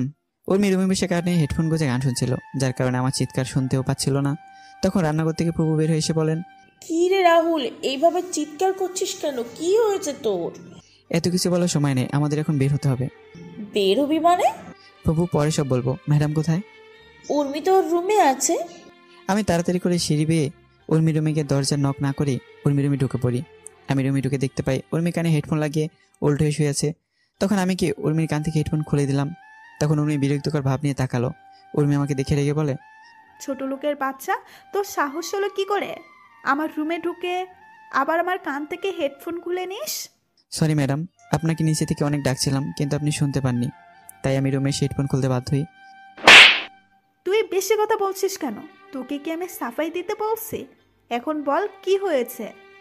আমাদের এখান থেকে বেরোতে হবে। কেন? সেটা গেলেই জানতে পারবেন। আমি যাব না, আমি আরো কয়েকদিন থাকবো এখানে। প্লিজ ম্যাডাম চলুন, আমি আপনার পায়ে পড়ি, প্লিজ ম্যাডাম। চুপচাপ রুম থেকে বের হো বলছি, না হলে তোকে। এবার আর নিজের একটা সামলাতে পারলাম না। তখন বললাম, না হলে কি করবি তুই? ছোটবেলা থেকেই তো আমার অপমান করে আসছিস, আর এখন নতুন কি করবি তুই? ছোট লোকের বাচ্চা, তুই আমায় তুই তুই করে কথা বলছিস? তোকে তো আমি। উর্মি যে আমার মারার জন্য হাত তুললো, তখনই আমি উর্মির গালে ঠাস ঠাস করে 2টা থাপ্পড় মেরে দিলাম। উর্মি থাপ্পড়গুলো খেয়ে অবাক হয়ে আমার দিকে তাকিয়ে আছে। তখন বললাম, কোনো কথা না বলে চুপচাপ গাড়ি থেকে বসেন। কুত্তার বাচ্চা, তুই আমায় থাপ্পড় মারলি? দেখ আমি তোর কি অবস্থা করি। আমি উর্মির হাত ধরে উর্মিকে নিয়ে সিঁড়ি বেয়ে নিচে নেমে উর্মিকে গাড়িতে বসে আমি গাড়িতে বসে পড়ি। আমি গাড়ি স্টার্ট দিলাম। এদিকে আমি আর উর্মি যাওয়ার দিকে সবাই অবাক হয়ে তাকিয়ে আছে। ফুপু ফুপর ঘোর কাটে সুমির দেওয়া ধাক্কাতে। তখন সুমি তার মাকে বলে, মা কি হলো, তুমি এখানে কি করছো? রাহুল হঠাৎ করে বাসায় এসে উর্মিকে জোর করে গাড়িতে তুলে নিয়ে চলে গেল। ওরা চলে গেল আর তুমি ওদের আটকাতেও পারলে না? রাহুল তো কোনো কথা বলার সুযোগই দিল না। দূর, তুমি যে কি করো। কথাটা বলেই সুমি ঘরের ভিতরে ঢুকে সবাই বসে আমার নাম্বারে কল দিল, কিন্তু আমি বারবার ফোন কেটে দিচ্ছি। এদিকে উর্মি আমাকে নানা রকমের কথা বলে গালি দিচ্ছিল, কিন্তু আমি সেগুলো কানে নিচ্ছিলাম না। আমি গাড়ি বেপরোয়া গতিতে চালাতে শুরু করলে তখন আমাকে উর্মি বলে, ছোট লোকের বাচ্চা, কি করছিস কি? গাড়ি এভাবে চালাচ্ছিস কেন? গাড়ির কোনো ক্ষতি হলে তোর অবস্থাও কিন্তু খারাপ হয়ে যাবে। অবশ্য তোর আজকে এমন অবস্থা করব সেটা তুই কল্পনাও করতে পারবি না। আমার গায়ে হাত তোলা, তাই না? তুই বুঝবি এই উর্মি চৌধুরী কি জিনিস। উর্মি ম্যাডাম পাগলের মতো তার প্রলাপ করেই যাচ্ছে। আমি সেদিকে মনোযোগ না দিয়ে চিন্তা করছি ফোনে আসার খবরটা যেন সত্যি না হয়। আমরা বাসায় পৌঁছতে পৌঁছতে বোধহয় অনেক লেট করে ফেলেছি। বাসায় এসে দেখতে পেলাম সবাই বাসার বাগানে বসে আছে। আমি গাড়ি থেকে নেমে সবার কাছে গিয়ে ছোট আব্বুকে বললাম, ছোট আব্বু তোমরা এখানে? বাবা রে, আমাদের সব কিছু কেড়ে নিয়েছে ও। কে ছোট আব্বু? আমরা ওকে নিজের ছেলের মতোই মনে করতাম, কিন্তু ও যে আমাদের পিছন দিয়ে চোরের মতো চুরি মেরে দিল, এটাই হয়তো আমাদের কপালে লেখা ছিল। ছোট আম্মু, ছোট আব্বু, চাচা, চাচি, দাদিমা কান্না করছে। সবচেয়ে আমার কষ্ট লাগছে দাদিমার জন্য। দাদিমাকে এই বয়সে এভাবে বাসার বাড়ি থাকতে হবে। সবাইকে শান্ত করার চেষ্টা করছিলাম। তখন ম্যাডাম ছোট আম্মুকে বলেন, মা, তোমরা এভাবে বাসার বাহিরে কেন? আমাদের সব জিনিসপত্র ও বাহিরে দেখছি। বাড়িতে পুলিশ অফিসার, উকিল, এসবের মানে কি? যাও তোমার ভালোবাসার মানুষকে গিয়ে সেটা জিজ্ঞেস করো। মানে? আমি তোকে আগে বলেছিলাম একে বিশ্বাস করিস না, দেখলি তো তুই। আজকে ওর জন্য আমরা রাস্তায় নেমে এসেছি। আমি বলছি। চুপ থাক তুই। আজকে ছোট আব্বুরা কার জন্য রাস্তায় এসে নেমেছে সেটা আপনি জানেন? বলছে না চুপ। তুই কি বললি? আর কে আছে এর পেছনে? আপনার হবু স্বামী, আপনার বয়ফ্রেন্ড জয়। রাহুলের কলার চেপে ধরে বললাম, জয়কে নিয়ে একদম মিথ্যা কথা বললে আমি তোকে খুন করে ফেলবো। তুই বাড়ির চাকর, বাড়ির চাকরের মতো থাকবি, আমাদের কথার মাঝে কথা বলতে আসবি না একদম। তখনই জয় বাসা থেকে বের হয়ে আসে। জয় সে উর্মিকে উদ্দেশ্য করে বলে, রাহুল সত্যি বলছো এসব? রাহুলের সামনে থেকে জয়ের সামনে গিয়ে বললাম, কি বলছো তুমি এইসব? হ্যাঁ, তুমি যা শুনেছো সেটাই সত্যি। এই বাড়ি গাড়ি সম্পত্তি হাতে নেওয়ার জন্য অনেক কিছু করেছি, আর ফাইনালি আমি প্ল্যানে জয়ী হলাম। জয়, মজা করার সময় এটা না। আরে মজা করছি না, আমি সিরিয়াসলি বলছি উর্মি। এই সম্পত্তি হাতে নেওয়ার জন্য আমি তোমার সাথে ভালোবাসার নাটক করেছি, তোমার পেছনে কুত্তার মতো ঘুরে বেড়েছি। আস্তে আস্তে তোমার থেকে সকল ইনফরমেশন কালেক্ট করেছি, তারপর আমি কাজে নেমে পড়ি। আর এখন তোমরা তোমাদের বাড়ির বাইরে। Now get lost my home and get lost my life. ও হ্যাঁ, তোমাদের সাথে একজনকে পরিচয় করিয়ে দিই। একটু দাঁড়াও, Lisa, meet my wife Lisa. জয়ের কথাগুলো শুনে উর্মির চোখ যেন আমাবাসার অন্ধকার নেমে আসে। উর্মি জয়ের কলা চেপে ধরে বলে, এই কুত্তার বাচ্চা, তুই আমায় এভাবে ঠকালি কেন? জয় ঠাস ঠাস করে 2টা থাপ্পড় উর্মির গালে বসিয়ে দিয়ে বলে, তোর মতো অহংকারী মেয়েকে কাজে ব্যবহার করা যায়, কিন্তু ভালোবাসা যায় না। আর এই জয়ের রুচি তো এতটা খারাপ হয়ে যায়নি যে তোর মতো একটা মেয়েকে ভালোবাসবে। তুই ছিল আমার দাবার চালের গুটি, তোকে নিয়ে আমি গেমটা জিতলাম। গেম শেষ, তুইও শেষ। এখন সসম্মানে বাড়ি থেকে বের হয়ে যা, না হলে ঘাট ধাক্কা দিয়ে বের করে দিব। আমি যখন সবাইকে নিয়ে চলে আসছিলাম তখন জয় আমাকে উদ্দেশ্য করে বলে, কি রাহুল, তুই এদের নিয়ে কোথায় যাচ্ছিস? তুই চাইলে থাকতে পারিস আমাদের সাথে, আমরা ওর মতো পশু না যে তোর সাথে খারাপ ব্যবহার করবো। আপনার মতো বেইমানও না যে বিছানায় ঘুমাবো আর সে বিছানায় ভেঙে ফেলবো। জয় সাহেব, চাকর হতে পারি, তবে মালিকের সাথে কোনো সময় বেইমানি করব না। তবে খুব তাড়াতাড়ি দেখা হবে আপনার সাথে। জায়গা এটাই থাকবে, বাড়িও এটা থাকবে, তফাৎ শুধু হবে আমি বাড়ির মালিক আর আপনি রাস্তার করতে হবে। কথাটি বলেই আমি সবাইকে নিয়ে চলে আসি ওই বাসা থেকে। আমি সবাইকে নিয়ে একটা বাগানের পাশে বসি। তখন আমি সবাইকে উদ্দেশ্য করে বললাম, ছোট আব্বু, চাচা, এসব কি করে হলো? আমরা কিছু বলতে পারছি না। আজকে সকালে হঠাৎ করে নোটিশ আসে বাসা ছেড়ে দেওয়ার জন্য, আর কালকে আমাদের হাত থেকে সব কন্ট্রাক্ট বের হয়ে যায়। কন্ট্রাক্টের জন্য ব্যাংক থেকে টাকা নিয়েছিলাম, সেটা জমা দেওয়ার তারিখ কালকে চলে গেছে। আমি তো কখনো বিশ্বাসও করতে পারি নাই জয় এমন করবে। ছোট আব্বু আর চাচা, তোমরা পুরনো কথা ভুলে যাও, আমাদের নতুন করে আবার শুরু করতে হবে। কিন্তু নতুনভাবে শুরু করতে গেলে তো অনেক টাকার দরকার। সেসব চিন্তা পরে করা যাবে, আগে দাদিমাকে নিয়ে চলো ফুফাদের বাড়িতে। আর ছোট আব্বু আর চাচা, তোমরা সেখানে কয়েকটা দিন থাকতে হবে, আর আমি আবার সিলেটে ফিরে আসবো। কেন? কাজ আছে ছোট আম্মু। তারপর আমি একটা গাড়ি ঠিক করে সবাইকে নিয়ে আবার ফুফাদের বাড়ির উদ্দেশ্যে রওনা দিলাম। 3 ঘন্টা পর সবাই ফুফুদের বাসায় পৌঁছে গেলাম। ফুফু সবাইকে দেখে তো অনেক খুশি। তারপর সবাই মিলে ভিতরে ঢুকে বসলেন, আর আমি আমার রুমে চলে যাই। এদিকে সুমিও আমার রুমে আসে। সুমি এসে দেখতে পায় আমি আমার জামা কাপড় সব গুছিয়ে নিচ্ছি। তখন সুমি আমাকে বলে, কি ব্যাপার, তুমি কাপড় গুছাচ্ছ কেন? চলে যাব তাই। মানে? যা শুনেছ সেটাই। আমি আর কোনো কথা না বলে ব্যাগ নিয়ে নিচে চলে এলাম। আমায় নিচে নামতে দেখে ছোট আব্বু বললেন, কিরে, কোথায় যাচ্ছিস তুই? কাজে। কিসের কাজে আর কোথায় যাচ্ছিস? চট্টগ্রামে যাচ্ছি। দাদু ভাই, আমাদের ছেড়ে চলে যাবি তুই? দাদিমা, যদি তোমাদের জন্য ভালো কিছু করতে পারি তাহলে হয়তো ফিরে আসবো, না হলে আসা হবে না। কথাগুলো বলে চোখের জল মুছে নিলাম। দাদু ভাই, কি বলছিস তুই? তোর কথার মানে কিছু বুঝতে পারছি না রে আমি। ছোট আম্মু, তোমরা তো জানো আমি কি বলছি। ভালো থেকে সবাই, আর যদি সৃষ্টিকর্তার কৃপা হয় আর কিছু করতে পারি তাহলে হয়তো আবার দেখা হবে। দিব এক থাপ্পড়। তুই কি থেকে কি শুনেছিস আর সেটা নিয়ে এসব চিন্তা করছিস, আর এগুলো চিকিৎসা করলে ভালো হয়ে যাবি। তুই এই নিয়ে চিন্তা করিস না, তুই ভালো হয়ে যাবি একদম। হয়তো বা তার উল্টোটা হতে পারে। ছোট আব্বু, চাচা আর চাচি, তোমাদের অনেক মনে পড়বে, আর আমার খুব তাড়াতাড়ি তোমাদের সব কিছু আশা করি ফিরিয়ে দিতে পারবো। এখন আসি আমি, ভালো থেকে সবাই। আমি কথাটি বলেই একবার সবার দিকে তাকিয়ে হাঁটা দিলাম। কি যেন মনে করে আবার দাঁড়িয়ে পড়ি। আমি পিছন ফিরে সুমির সামনে এসে বললাম, সুমি, ভালো করে লেখাপড়া করিস, তোকে অনেক বড় একজন ডাক্তার হতে হবে, আর ভালো কাউকে বিয়ে করে নিস। আর আমায় নিয়ে উল্টাপাল্টা চিন্তা করা বন্ধ কর। তোর সামনে একটা ভালো উজ্জ্বল ভবিষ্যৎ দাঁড়িয়ে আছে। ফুপা তোর থেকে অনেক ভালো কিছু আশা করে, তুই তাদের সেই আশাটুকু কীভাবে শেষ করে দিস না। আমার কথা শুনে সুমি এবার কান্না করে দিল। আমি যখন দুপুরে চলে যাই তখনও সুমি অনেক কান্না করছিল। সুমি কান্না মিশ্রিত স্বরে বলে, তুমি হঠাৎ করে এ ধরনের কথা বলছো কেন? আর আমি কি বলছি তুমি ভালো করে সেটা বুঝতে পারছো। আশা করি তুই আমার ইচ্ছেটা পূরণ করবি। আমি এবার উর্মির সামনে গিয়ে বললাম, ম্যাডাম, আজকের ঘটনার জন্য আমি দুঃখিত। আমি জানি আপনার উপর এভাবে হাত তোলা আমার ঠিক হয়নি। আপনি চাইলে সেই থাপ্পড়গুলো আমাকে ফেরত দিয়ে দিতে পারেন, আমি কিছু বলবো না। উর্মি এত সময় সবার কথা শুনছিল, সবার মুখের দিকে তাকাচ্ছিল। আমার কথা শুনে রাগ হলো কেন জানি। উর্মি আজকে আমার কথাগুলো শুনতে বেশ ভালোই লাগছে। তখন উর্মি বলে, যা, ক্ষমা করে দিলাম। আমি বেরিয়ে পড়ি বাসা থেকে। তারপর আমি একটা বাসে উঠে পড়ি চট্টগ্রামের উদ্দেশ্যে। কিছুক্ষণ পর বাস চলা শুরু করলো চট্টগ্রামের উদ্দেশ্যে। পরদিন সকালে বাস পৌঁছে যায় চট্টগ্রামে। আমি বাস থেকে নেমে একটা অফিসের উদ্দেশ্যে একটা সিএনজি নিয়ে রওনা দিলাম। কিছুক্ষণে সিএনজি সে থামে একটা অফিসের সামনে। আমি ভাড়া মিটিয়ে অফিসের দিকে হাঁটা দিলাম। তখন দারোয়ান আমার পথ আটকে দাঁড়ালো। দারোয়ান আমাকে বলে, কোথায় যাবেন আপনি? আপনার বসের সাথে দেখা করব। স্যারের সঙ্গে আপনি দেখা করার জন্য অ্যাপয়েন্টমেন্ট নিয়েছেন কি? না। তাহলে আজকে আপনি স্যারের সঙ্গে দেখা করতে পারবেন না। আচ্ছা, আপনি এই কাগজটা আপনার স্যারের কাছে দিলে উনি আমাকে চিনতে পারবেন। আচ্ছা। আমাকে বসে রেখে দারোয়ান আমার দেওয়া কাগজ নিয়ে ভিতরে চলে গেলেন। দারোয়ান তার স্যারের কাছে থেকে অনুমতি নিয়ে তার রুমে প্রবেশ করে তখন দারোয়ান তার স্যারকে উদ্দেশ্য করে বলে, স্যার, একটা লোক আপনার সাথে দেখা করতে আসছে, কিন্তু উনি কোনো অ্যাপয়েন্টমেন্ট নিয়ে আসেনি। তাহলে বলে দাও আমি বিজি আছি। কিন্তু স্যার, এই কাগজটা দেখিয়ে বললেন আপনি এই কাগজটা দেখলে উনিকে চিনতে পারবেন। আচ্ছা দাও দেখি কাগজটা। কাগজটা পরে অফিসের বস দারোয়ানকে উদ্দেশ্য করে বলল, চাচা কোথায় আছে এখন রাহুল?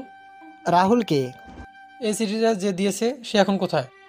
স্যার, আমি ওনাকে ওয়েটিং রুমে বসিয়ে আসছি। আচ্ছা চলো। তারপর দারোয়ান আর বস মিলে ওয়েটিং রুমে এসে দেখতে পাই আমি বসে আছি। তখন বস আমাকে এসে জড়িয়ে ধরে বলে, বন্ধু রাহুল, তুই কেমন আছিস? আমি ভালো আছি রে সুফিয়ান, তুই কেমন আছিস? ভালো আছি। তোর এই অবস্থা কেন? চাকরির অবস্থা কেমন হবে আর? আরে শালা, এই কথা আবার বলিস? তুই কি আর এই কথাগুলো ছাড়া অন্য কথা বলতে পারিস না?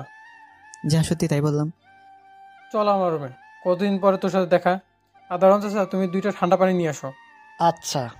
আমি আর সুফিয়ান তার রুমে গিয়ে বসে কিছুক্ষণ পর অফিসের একটা ছেলে এসে আমাকে আর সুফিয়ানকে ঠান্ডা দিয়ে যায়।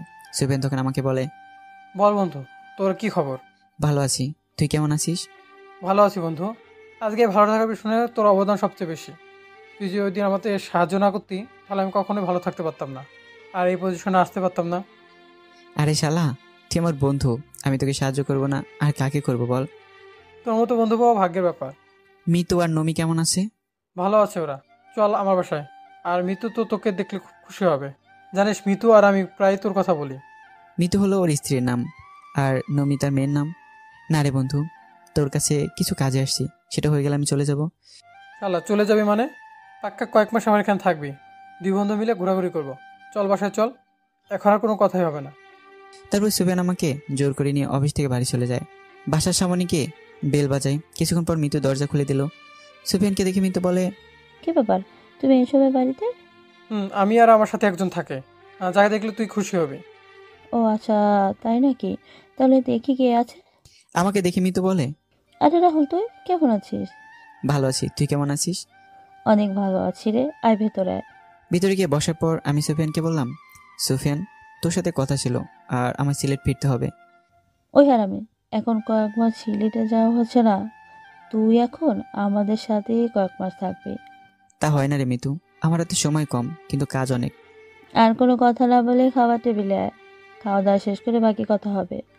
আমি আর সুফিয়ান খাবার টেবিলে বসতেই নমি এসে আমাকে মামা মামা ডেকে আমার কোলে উঠে যায়। আমি খাবার খাচ্ছি, সাথে নমিকেও খাইয়ে দিচ্ছি। মিতু আর সুফিয়ান তো অনেক খুশি আমাকে পেয়ে। খাওয়া দাওয়া শেষ করে আমি নমিকে কোলে নিয়ে সোফায় বসে সুফিয়ান এসে আমার পাশে বসে। মিতু তার রান্নাঘরে কাজ শেষ করে আমার আর সুফিয়ানের সাথে আড্ডায় অংশ নিল। কিছুক্ষণ পর সুফিয়ান বলল, এখন বল, আগে কি বলতে চেয়েছিলি? আমার তোর সাহায্যের প্রয়োজন বন্ধু, অনেক ভেবেচিন্তে আমি তোর কাছে এসেছি। কি হয়েছে বলবি তো? আর ও তোকে সাহায্য করবে না, ওর ঘাড় করবে। আরে আমি মানা করছি নাকি? তুমি এর মাঝে আমার ঘাত ধরে টানাটানি শুরু করলে। আচ্ছা বল, তুই কীরকম সাহায্য চাস? শোন তাহলে। তারপর তাকে সবকিছু খুলে বললাম। ভালো হয়েছে, উর্মির সাথে এমনটাই হওয়ার কথা ছিল। উর্মি তোর সাথে যা করেছে, জ্বর করা কাজগুলো তো কিছুই না, কিন্তু কষ্ট হচ্ছে উর্মির পরিবারের সবার জন্য। ওনারা এইভাবে এই বয়সে বাড়ি ছাড়া হবে, এর চেয়ে আর খারাপ কি হতে পারে? তো বন্ধু, এখন আমায় কী করতে হবে তুই বল। এই জয়ের কাছ থেকে আমি 1 মিনিটে সব কিছু কেড়ে নিব, তুই শুধু একবার বল। আমায় কিছু টাকা দিবি তুই? ছোট আব্বুকে নতুন একটা ব্যবসা শুরু করে দিতাম আর কি। এই ছোট ব্যবসা দিয়ে যদি তারা আগের পর্যায়ে যেতে পারে তাহলে তো ভালোই হয়। চিন্তা করিস না, আমি তোর সব টাকা 2 বছরের মধ্যে পরিশোধ করে দেব। তোর কি মাথা খারাপ হলো রাহুল? তুই কি বলছিস এসব? আরে আজকে যা কিছু আমাদের, তা তো তোরও অধিকার রয়েছে। আমি এসব চাই না রে, আমি চাই শুধু ছোট আব্বুরের জন্য তাদের আগের অবস্থানে ফিরে যায়। তার জন্য একটা রাস্তা আছে আমার কাছে। কি? আর 10 দিন পর আমার অফিসে নতুন একটা শাখা খুলেছি, সিলেটে, সেই শাখার দায়িত্ব তুই নে। নতুন ব্যবসা শুরু করে সুবিধা করতে পারছি না, তাই তুই আমার এই ব্যবসাটা দেখাশোনা কর। আমি তো কয়েক মাস পরে দুবাই শিফট হয়ে যাব। দুবাই চলে গেলে আমার বিজনেসগুলো দেখার মতো কেউ থাকবে না। তুই যদি আমার বিজনেসগুলোর দায়িত্ব নিতি তাহলে আমি খুব শান্তিতে থাকতে পারবো। কিন্তু আমার তো আর কোনো কথা না, আমরা কয়েক মাস পরে দুবাই চলে যাব, তাই আমরা এখন কয়েকদিন জমিয়ে বেশ আড্ডা দিব। আমার কথাটা তো শুনবি তোরা। আর কোনো কথা হবে না, যা রুমে গিয়ে রেস্ট নে, রাতে বেরোবো সবাই মিলে। পুরোনো দিনের সে আড্ডাগুলো আবার জমিয়ে তুলতে হবে।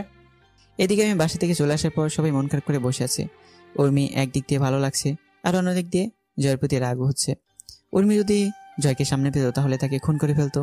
উর্মি সবার দিকে তাকিয়ে উর্মি তার মাকে উদ্দেশ্য করে বলে, মা, তোমরা সামান্য একটা চাকরির জন্য মন খারাপ করে বসে আছো কেন? উর্মি, তোমাকে আমি কতদিন বলেছি যে রাহুলকে চাকর বলে সম্বোধন করবে না? চাকরকে চাকর বলবো না তো কি বলবো? মারে, এমন করে কেন বলছিস? ছেলেটা তো আমাদের পরিবারের একজন সদস্য। দেখছিস না ছেলেটা কেমন আমাদের বিপদে সবার আগে ঝাঁপিয়ে পড়ছে।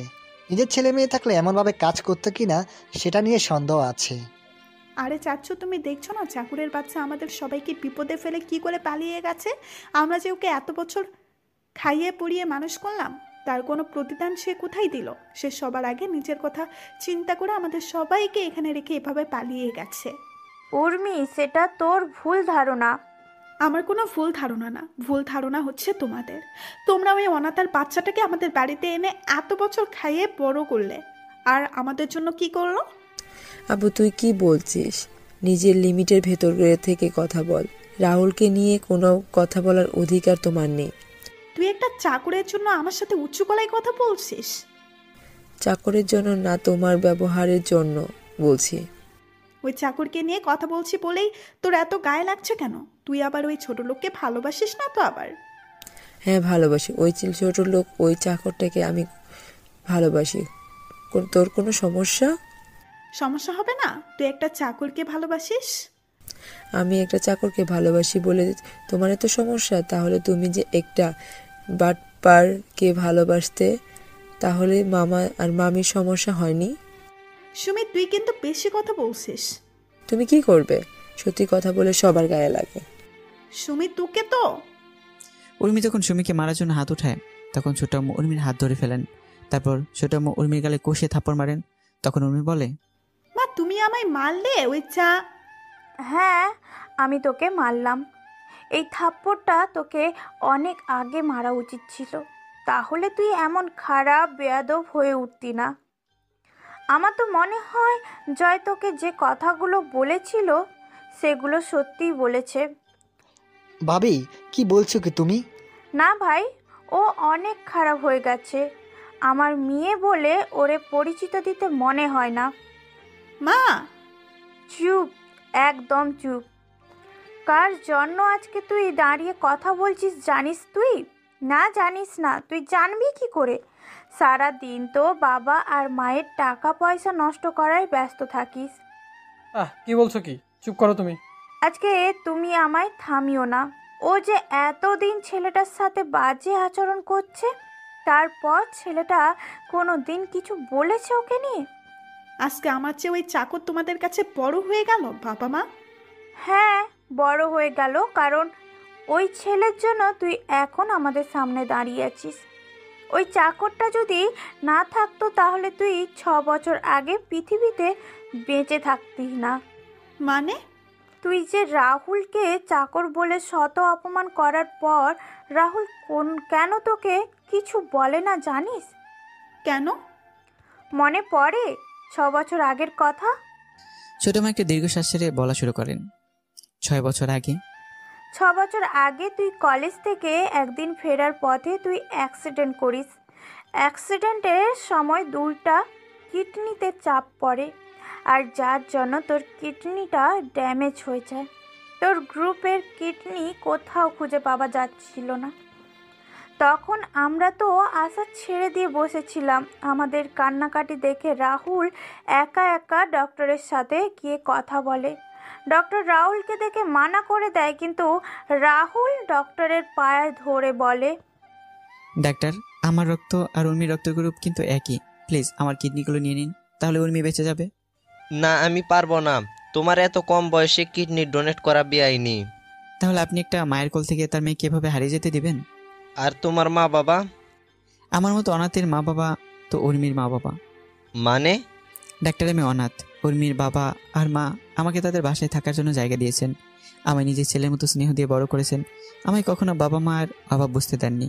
এখন আপনি বলেন, আমার কি ওদের মেয়ের জীবন বাঁচানো উচিত না? আমার কোনো কিছু প্রয়োজন হলে সেটা আমি বলার আগেই আমার জন্য নিয়ে আসেন। জানেন ডাক্তার, ছোট আব্বু আর ছোট আম্মুর বিয়ের কয়েক বছর পর উর্মির জন্ম হয়। উর্মির জন্মের পর চৌধুরী বাড়ির সবাই যে কি খুশি হয় সেটা আপনাকে বলে বোঝাতে পারবো না। আমার তখন তাদের বাসায় আসার 2 বছর হয়। তখন আমি জানতে পারি উর্মির মা মানে ছোট আম্মু আর কোনো সন্তান নেননি। সন্তান নিলে হয়তো আমার জন্য তাদের স্নেহ ভালোবাসা কমে যাবে। চৌধুরী বাড়ির সবাই ছিল একমত, কারণ উর্মি আর আমি ছিলাম চৌধুরী বাড়ির প্রাণ। এখন আপনিই বলেন, উর্মি কিছু হলে ওই বাড়ির কেউ সেটা মেনে নিতে পারবে না। আমি মারা গেলে হয়তো কয়েকদিন সবাই কান্না করবে, কিন্তু উর্মির কিছু হয়ে গেলে ওই বাড়ির সবাই চিরদিন কান্না করবে। ওই বাড়ি কি অল্প বয়সে তাদের বাড়ির মেয়ের হারানো যন্ত্রণা সহ্য করতে পারবে না। জানেন ডাক্তার, আমি ছোটবেলায় আমার মা বাবার আদর পাইনি, কখনো পেয়েছি আমি সেই বাবা আর মাকে। কিভাবে নিজের সামনে কষ্ট পেতে দেখতে পারি আপনি বলুন? আপনি যদি আমার কিডনি না নেন, তাহলে আমি এখন আপনার চেম্বার থেকে বের হয়ে আত্মহত্যা করা ছাড়া আমার কোনো উপায় থাকবে না। আমি এবারে সবাই কীভাবে কষ্ট পেতে দেখতে পারবো না। আমার আত্মহত্যার একমাত্র কারণ হবেন আপনি।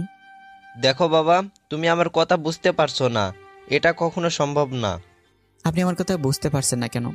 আপনি কি চাইছেন আমার ছোট আম্মু আর ছোট আব্বু এভাবে কষ্ট পাক? আমি সেটা সন্তানে কিভাবে মেনে নেব? কিন্তু আমি আপনার পায়ে পড়ি ডাক্তার, আপনি উর্মিকে বাঁচিয়ে দিন, তা না হলে আমার মরা ছাড়া কোনো উপায় থাকবে না। আচ্ছা, আমি দেখছি। তারপর ডাক্তার নার্সকে ডেকে আমার রক্তের গ্রুপ পরীক্ষা করে 1 ব্যাগ রক্ত নিতে বলেন। 2 ঘন্টা পরে আমার অপারেশন শুরু হয়। আমাকে অ্যানেস্থেসিয়া দেওয়ার পরও আমার পেট যখন কাটা হয়, আমার শরীর তখন কেমন যেন খিদে আসছিল। যখনই কিডনি বের করা হচ্ছিল, তখন আমার মুখ দিয়ে ফেনা বের হয়ে আসে। আমার কিডনি বের করার জন্য অপারেশন হচ্ছে, আর আমার শরীরটা কেমন জানি ঠান্ডা হয়ে আসছিল। তারপর হঠাৎ করে আমি অজ্ঞান হয়ে যাই। 3 ঘন্টার অপারেশন শেষে ডাক্তার অপারেশন থিয়েটার থেকে বের হয়, আর উর্মির মা বাবা আর চাচার সামনে গিয়ে বলেন, চৌধুরী সাহেব, আপনার মেয়ের অপারেশন হয়ে গেছে, সে এখন বিপদমুক্ত। জ্ঞান ফেরার আগ পর্যন্ত তাদের আইসিইউতে রাখা হয়েছে। ডাক্তারের কথা শুনে 3 জনই দাঁড়িয়ে যায়, সবার মুখের হাসি ফুটে ওঠে। তখন উর্মির বাবা ডাক্তারকে বলেন, ডাক্তার, আপনারা বললেন কিডনি পাওয়া যায়নি, তাহলে? কিডনি পাওয়া যায়নি, তবে একটা ছেলে তার কিডনি স্বেচ্ছায় দিয়েছে। তার 2টা কিডনি আমরা আপনার মেয়েকে আর আপনার মেয়ের কিডনিগুলো ওই ছেলেকে লাগিয়ে দিয়েছি। কিন্তু এতে ডক্টর ছেলেটা মারা যাবে, তবে ছেলেটা যদি মেডিসিন নিয়মিত খায় তাহলে হয়তো কয়েকটা বছর বেশি বাঁচতে পারবে, আর ভাগ্য ভালো হলে 10 থেকে 15 বছর। আপনার মেয়ের 2টা কিডনির মাঝে ডান পাশের কিডনি 40% ভালো ছিল। ডাক্তার, সে ছেলেটা কোথায়? আমরা ছেলেটার সাথে দেখা করতে চাই, যে ছেলেটা নিজের জীবনকে বাজি রেখে আমাদের মেয়েটাকে এভাবে বাঁচিয়ে দিল। আসুন আমার সাথে। তারপর ডাক্তার 3 জনকে নিয়ে আইসিইউতে নিয়ে গেলেন। রুমের ভিতরে ঢুকে বেডের দিকে তাকিয়ে 3 জনই শর্ট খেয়ে যান, আমাকে আর উর্মিকে পাশাপাশি বেডে শুয়ে থাকতে দেখে। তখন চাচা ডাক্তারকে বলেন, ডাক্তার, রাহুলের কি হয়েছে? এভাবে শুয়ে আছে যে? এই ছেলেই তো আপনার মেয়েকে কিডনি ডোনেট করেছে। ডক্টর রাহুলের কথা শুনে আপনি ওর থেকে কিডনি নিয়ে নিলেন? আমি অনেক মানা করি, কিন্তু ছেলেটার কথা শুনে আমার বাধ্য হয়ে নিতে হয়েছে। তাই বলে ডাক্তার? চৌধুরী সাহেব, ওই ছেলের কথাগুলো শুনে কিছু বলার ভাষা পাইনি। ছেলেটা আপনাদের সুখের জন্য নিজের জীবনটা হাসি মুখে বিলিয়ে দিয়েছে। জানেন ছেলেটা আপনাদের নিয়ে কি কি বলেছে? কি বলেছে? রাহুলের বলা কথাগুলো বললাম সবাইকে। ডাক্তারের কথা বলছেন, তার চোখেও পানি স্পষ্ট। সব শুনে ছোট আব্বু, ছোট আম্মু আর চাচার চোখে জল চলে আসে। ছোট আব্বু, ছোট আম্মু সব শুনে সেখানেই বসে পড়েন আর মাথায় হাত দিয়ে নীরবে চোখের জল ফেলতে লাগলেন। ছোট আব্বুর চাচা স্ট্যাচু হয়ে দাঁড়িয়ে আছেন। আমি যে তাদের খুশির জন্য এভাবে নিজের জীবনটা বিলিয়ে দেবো, সেটা তারা কখনো হয়তো ভাবতে পারেননি। 3 ঘন্টা পর আমার জ্ঞান ফিরে। ডাক্তার আমাকে পরীক্ষা করে কেবিনে শিফট করেন। আমাকে কেবিনে নিয়ে যাওয়া হলে আমি আমার ছোট আম্মুকে বলি, ছোট আম্মু, তুমি কান্না করছো কেন? তুমি চিন্তা করো না, উর্মি ঠিক হয়ে যাবে। আমি ডাক্তারের সাথে কথা বলেছি তো। তুই কেন এমনটা করলি রাহুল? আমি কি করলাম আবার? তুই তোর কিডনিগুলো দিতে কে বলেছে? তখন রুমে প্রবেশ করে ছোট আব্বু আর চাচা। আমি ছোট আব্বুর চাচাকে দেখে বললাম, ছোট আব্বু, চাচা, তোমরা ছোট আম্মুকে বোঝাও তো, কিভাবে কান্না করছে দেখো। তুই এই কাজ করতে গেলি কেন রাহুল? কি করবো চাচা, নিজের বাবা মা তো কখনো দেখিনি, কিন্তু এই বাবা মা আমায় এত স্নেহ ভালোবাসা দিয়েছে আমি কখনো বলতে পারবো না। এখন তুমি বলো, এই বাবা মাকে নিজের চোখের সামনে কষ্ট পেতে দেখতে পারি কি করে বলো? আমি না হলাম তাদের ছেলে, কিন্তু তাদের মা বাবা বলে ডেকেছি তো। ছেলে আমি তাদের কষ্ট পেতে দেবো না কখনো। ছোট মামার কথা শুনে আমাকে জড়িয়ে ধরে চিৎকার করে কান্না করছেন। আমি আমার ছোট আমাকে শান্ত করার চেষ্টা করছি। এদিকে ছোট আব্বু আর চাচা চোখের জল মুছে ব্যস্ত। কিছুক্ষণ পর উর্মির জ্ঞান ফেরায়, খবর এসে নার্স দিয়ে যায়। তখন আমি সবাইকে উর্মির কাছে যাওয়ার জন্য বলি। তখন সবাই উর্মির কাছে যায়। উর্মির জ্ঞান ফেরার পর সবার সাথে কথা বলে। উর্মি আর আমি 10 দিন হাসপাতালে ছিলাম। 10 দিন পরে সকালে আমাকে নিয়ে বাসায় যাওয়া হয়, আর বিকেলে উর্মিকে বাসায় নিয়ে যাওয়া হয়। উর্মি আমাকে হাসপাতালে দেখে কিছুটা অবাক হয়। তখন তার মাকে জিজ্ঞেস করে। তখন তার মা বলেন আমি অ্যাক্সিডেন্ট করেছিলাম। উর্মি তার মায়ের কথাটা শুনে যেন মনে হলো তার মা মিথ্যা বলছে। তারপর উর্মি আর কোনো কথা বলেনি। এভাবে কেটে যায় 2 মাস। আমি আর উর্মি এখন পুরোপুরি সুস্থ হয়ে যাই। আমার কিডনি ডোনেট করার কথা দাদিমা আর ফুপা শুনেই ছোট আম্মু আর ছোট আব্বুর থেকে একদিন আমি উর্মি আর আমার চাচিকে ছাড়া সবাইকে ডেকে বলি, সবার উদ্দেশ্যে আমার একটা কথা বলার আছে। কি কথা? আমি যে উর্মিকে আমার কিডনি ডোনেট করেছি সেটা যেন উর্মি কখনো জানতে না পারে। এত বড় একটা কথা আমরা উর্মি থেকে কেন লুকাবো?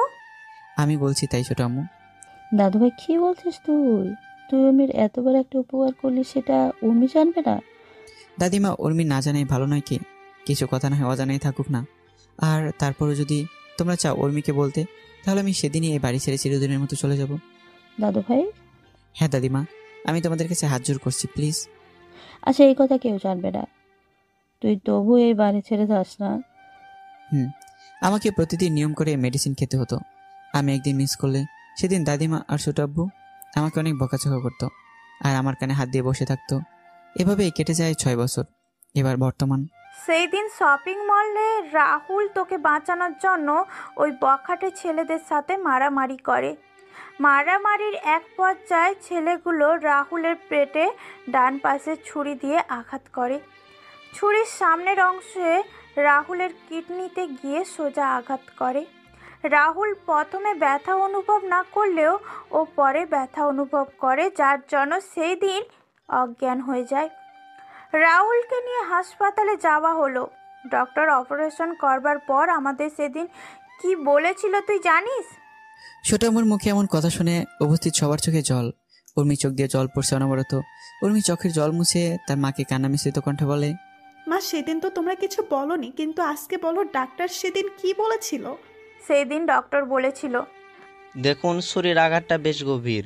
আমি আপনাদের আগে বলেছিলাম রাহুলের যদি কোনো আঘাত লাগে পেটের ডান পাশে, তাহলে কিন্তু সেটা রাহুলের জীবন ঝুঁকিতে চলে যাবে। মেডিসিনের কারণে কিডনির অবস্থা আগের মতোই ছিল, কিন্তু ছুরির আঘাতে রাহুলের কিডনি 40 থেকে 20% কমে আসছে। এখন যে কোনো সময় রাহুলের কোনো কিছু হয়ে যেতে পারে। হয়তো রাহুল। ডক্টর, আজ ছেলেটাকে আমার কাছে ফিরিয়ে দিন। যত টাকা লাগবে আমি আপনাকে দেব, তবুও আমার ছেলেটাকে আমার কাছে সুস্থ করে দিন। দেখুন, এখানে টাকার কথা উঠছে না। রাহুলের গ্রুপের কিডনি কি এতদিন তো পাওয়া যায়নি ডাক্তার? দেখুন চৌধুরী সাহেব, রাহুলের কিডনির গ্রুপটা খুব রেয়ার একটা গ্রুপ। আমরা চেষ্টা করে যাচ্ছি, যেটা পাচ্ছি সেটা রাহুলের কিডনি থেকে। সে কিডনির অবস্থা অনেক খারাপ। এখন রাহুলকে আপনাদের নজরে রাখা উচিত যত সম্ভব। রাহুলকে সব ধরনের সমস্যা থেকে রাহুলকে দূরে রাখতে হবে, তা না হলে রাহুলকে হয়তো আমরা চিরকালের মতো হারিয়ে ফেলবো। আমরা সেই দিন নিরুপায় হয়ে ডক্টরের চেম্বার থেকে বের হয়ে আসি। কয়েকদিন পর রাহুল জানতে পারে তোর জীবনে ঝুঁকি আছে। তখন সেটা তোর বাবাকে জানায়। তোর বাবা তোর কথা আর রাহুলের কথা চিন্তা করে তোদের ফুপির বাসায় পাঠিয়ে দেয়।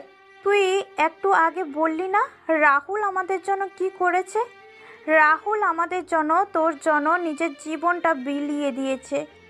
রাহুল জানতো সে আর এই পৃথিবীতে বেঁচে নেই। সেটা জানার পরে নিজের অসুস্থ শরীর নিয়ে বেরিয়ে পড়েছে আমাদের জন্য কিছু করবার জন্য। রাহুল এই বয়সে আমাদের জন্য অনেক কিছু করেছে, যা নিজের সন্তান কখনো করবে না। জানিস, তোর এত অপমান আঘাত সহ্য করেও রাহুল কেন কিছু বলতে পারে না? কেন কিছু বলতো না? কারণ রাহুল ছোট থেকে তোকে পছন্দ করত। সেটা আমরা সবাই জানতাম। রাহুল সেটা আমাদের তোকে বলতে নিষেধ করে। আমরা রাহুলের কথা শুনে অনেক খুশি ছিলাম। আমরা যখন জানতে পারি তখন তুই বিদেশে চলে গেলি, আর তুই যখন দেশে ফিরে এসে বললি তুই জয়কে ভালোবাসিস। সেই দিন রাহুলের চোখের জল দেখেছিলাম। আমি তখন রাহুলকে বললাম তার মনের কথা তোকে বলার জন্য। তখন রাহুল বলল, না ছোট আম্মু, উর্মি যখন অন্য কাউকে ভালোবাসে তাকে নিয়ে সে সুখে থাকুক, আমি না হয় তাকে দূর থেকে ভালোবেসে যাব। সব ভালোবাসা পূর্ণতা পায় না ছোট আম্মু। কথাগুলো বলে ছোট আম্মু দীর্ঘ একটা নিঃশ্বাস নিলেন। সবার চোখে জলে স্পষ্ট। উর্মি চিৎকার করে কান্না করছে আর ওর মাকে বলছে, মা, এতদিন কেন বললে না তুমি? রাহুল আমার সামনে যখন ছিল তখন কেন বললে না? আমি রাহুলের সাথে এমন কোনো আচরণ কখনো করতাম না। রাহুল বাড়ি ছেড়ে চলে যাবে আমাদের ভয় দেখিয়েছিল। এই রকম পরিস্থিতিতে তৈরি হবে তা কখনো কি জানতাম আমরা? তোকে কিছুই বলতাম না, কিন্তু তোর আজকের ব্যবহারের জন্য বলতে বাধ্য হলাম। জানি না ছেলেটা কোথায় আছে, কি করছে। না, আমি আমার স্বামীর কিছু হতে দিব না। আমি বেঁচে থাকতে আমি আমার স্বামীকে এভাবে হারিয়ে যেতে দিব না। আমি রাহুলকে আবার খুঁজে আমার কাছে নিয়ে আসবো। আমার করা সব কাজের জন্য ক্ষমা চাইবো। ও যদি ক্ষমা না করে তারপর আমি ওর পায়ের কাছে পড়ে থাকবো। উর্মির কথা শুনে সবার চোখ বড় বড় করে উর্মির দিকে তাকায়। তখন দাদিমা উর্মিকে বলেন, দিদিভাই তোর স্বামী মানে? দাদিমা, রাহুল আমার স্বামী। রাহুল তো স্বামী হলো কিভাবে?